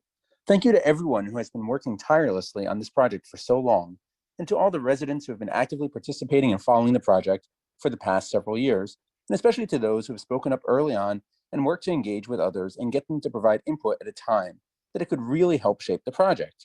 And thanks to everyone working to bring this meeting to the community via Zoom. I appreciate the challenges in running a hybrid town meeting, and it's fantastic for citizen engagement during this pandemic. I'm voting yes on Thursday, June 3rd, and I encourage fellow Farmington residents to join me in supporting the new high school. And most importantly, get to the polls or call the town clerk and get an absentee ballot. Anyone can do that for this referendum. You need to vote. You need to vote if you support this project. I've seen school bond issues fail by 1 vote, literally 1 vote. Don't let that happen here. Go vote, get your absentee ballot, return it. If you're not registered, get registered by June 1st at noon, and then go vote. The current high school is outdated, unsafe. It doesn't support our students. You've heard that from so many people tonight. As the administrators and the teachers and the students have told us time and time again, I've seen it with my own eyes. I was shocked when we moved to Farmington. The current FHS building is disruptive to teaching and learning. Our community takes great pride in our public schools. The quality of the Farmington education is one of the biggest reasons people choose to live here. In fact, it's a main reason our family moved here just a couple of years ago. The curriculum, instruction, teachers, and staff at the public schools have been amazing. But I was shocked, as I said, when I first toured the high school. Unfortunately, due to COVID, the school's not available for tours right now. But for those who are in the auditorium, I think you can see it. Photos and videos and stories are all available. It's downright embarrassing. If you haven't looked in the school with a critical eye in the past few years, look these things up. Unfortunately, the issues that we face with the current state of FHS are beyond a simple renovation or an in-place fix. Time and time again, our town has added onto the school or renovated portions of it to try and help the building support our students and teachers. Taking this approach is no longer a wise investment. It would be a mistake. Renovations would be putting money into a failing building that is already disruptive to education in its current state, and these renovations would only add significant disruption to learning. The time to discuss that has long passed. I sat through the 6 presentations in early 2020. The library was packed. We helped live stream those on comprehensivefhs.org, and the plans presented to voters for approval is the best option. The town council, the board of ed, the building committee are all united in their support for this comprehensive solution. And these are our elected representatives entrusted with the stewardship of our town. So I'm voting yes for the right solution at the right time. A no vote does not provide a solution or an answer. A no vote comes with a significant cost to our town and our community. The problems at the high school will continue, and they'll end up costing us more. The yes vote solves the problems all at once, and it does so in a smart, cost-effective manner. So help make this a reality. Volunteer with an advocacy organization in these last few days before the referendum. Go tomorrow, get your absentee ballot. Put this on your calendar now for June 3rd. Get out and vote yes. Find the information, find the facts, go to comprehensivefhs.org, check our webpage out, check our Facebook out, and go vote yes on Thursday, June 3rd. Thank you.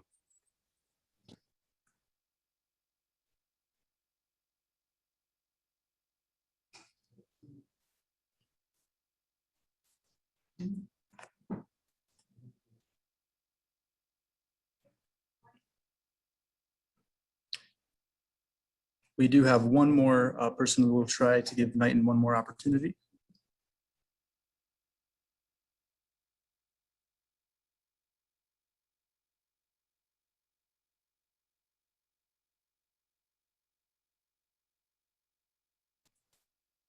Knighton.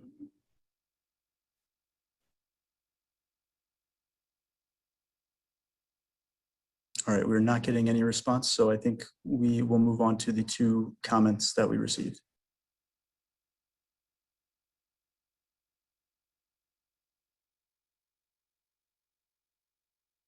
The first question is from Anna Saraceno, 25 Hickory Lane. Her comment or question is, I'm not sure if this could be answered at this meeting or not, but will there be any changes regarding the existing turf field / scoreboard with design remnants of the existing mascot with the new school design?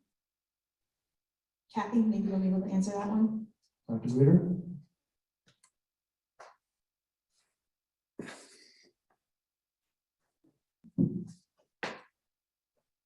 The FHS ad hoc committee to address the mascot has been working throughout the year, and we do have a new mascot, the Riverhawks. We will, during the process, our director of facilities, our assistant superintendent of finance and operations, and our high school principal reviewed all of the signage throughout Farmington, not only on our campus here, but in other areas like Tunsis Mead, to get an idea of what would need to be updated.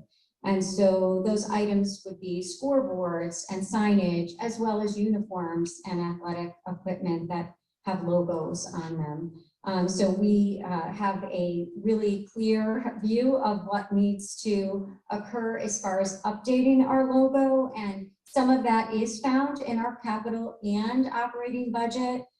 So we have, town council and board of ed have supported that. So we know that that's already budgeted, and we will continue to address that, but it will take time because we do have an outstanding athletic program, and the town has supported many athletic fields, and so that's going to take some time. As far as signage at the new high school, within the high school, like our gymnasium, that will be addressed because that will have new signage that reflects our new mascot. As far as the turf field, a turf field is usually has a lifespan of about 10 to 12 years before you have to update that. And so when it comes to the scoreboard, we have addressed that issue within our budget. And as far as the F with the feathers on the turf field, I would assume that that would be addressed when we do update the turf field. I believe that, and I could be wrong, but I believe the turf field was put in around 2014, 2015. So thinking of a 10-year lifespan around that time, that center logo would be updated at that point. Dr. Weir, yes, go ahead. Next comment. Yep, this next comment is from John Carpino, 10 Sparrow Lane. He says, I don't disagree that something needs to be done. I question the design. Looking at the layout that is being proposed, I see a lot of wasted space. It was mentioned that there isn't enough classroom space. I don't see significant additions to classroom space in this design.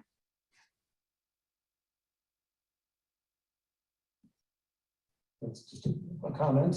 Correct. Yep, and that's all we have. We all set for Zoom. Should we go back to? Everyone is done. Everyone. Okay, thank you for all the Zoom comments. We will return to comments and questions from the audience. To this side first, anyone over here? Provide any comments? Yes, ma'am. Please come to the microphone. We can't hear you.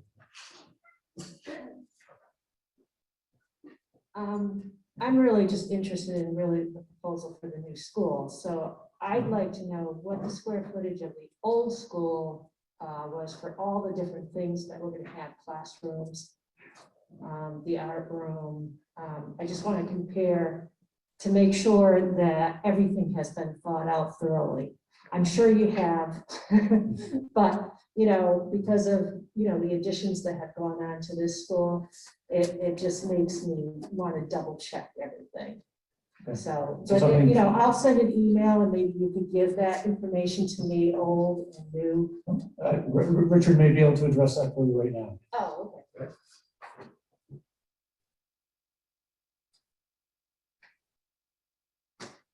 That's a very good question. I'm surprised nobody asked that question up until this point. The existing building is roughly 190,000 square feet. What we're proposing to build is a building, a high school of 239,000 square feet. So it's roughly a 20% increase, I believe. However, the new building is much more efficient than the existing building. You heard that there's a lot of circulation, and indeed there is a lot of circulation in the existing building, whereas the new building is very compact and we're able to get much less circulation. So I don't agree with the comment that there's wasted space. There really isn't. We actually are layering space. We have breakout areas as well as circulation space, for example. I think it's a very flexible plan. We've also planned for an area of the building that could be expanded should there be a need for additional classrooms. So I believe that there's going to be more room in the new facility after the building is built. The reason why I'm asking is because I looked at Simsbury and Avon, and they're actually proposing a new school in both of those towns in additions to their other schools because of the increase in the kids in their towns right now. So I just want to make sure that we have taken care of that. And you answered that by saying there will be additional space for more classrooms. Thank you for your question. Anyone over here? No? Any further questions? Any more people on Zoom or chats? We're all set? Okay. With that, I'd like to thank you all for coming this evening. The last item on the agenda is a motion second to adjourn the vote on this item to the June 3rd, 2021 referendum at the regular polling places. Polls are open from 6 a.m. until 8 p.m. at night. Do I hear a motion to adjourn the meeting? Is there a second? Motion is second. All in the special town meeting, please signify by saying aye. Aye. Those opposed say no. Motion is carried and meeting is adjourned. Thank you.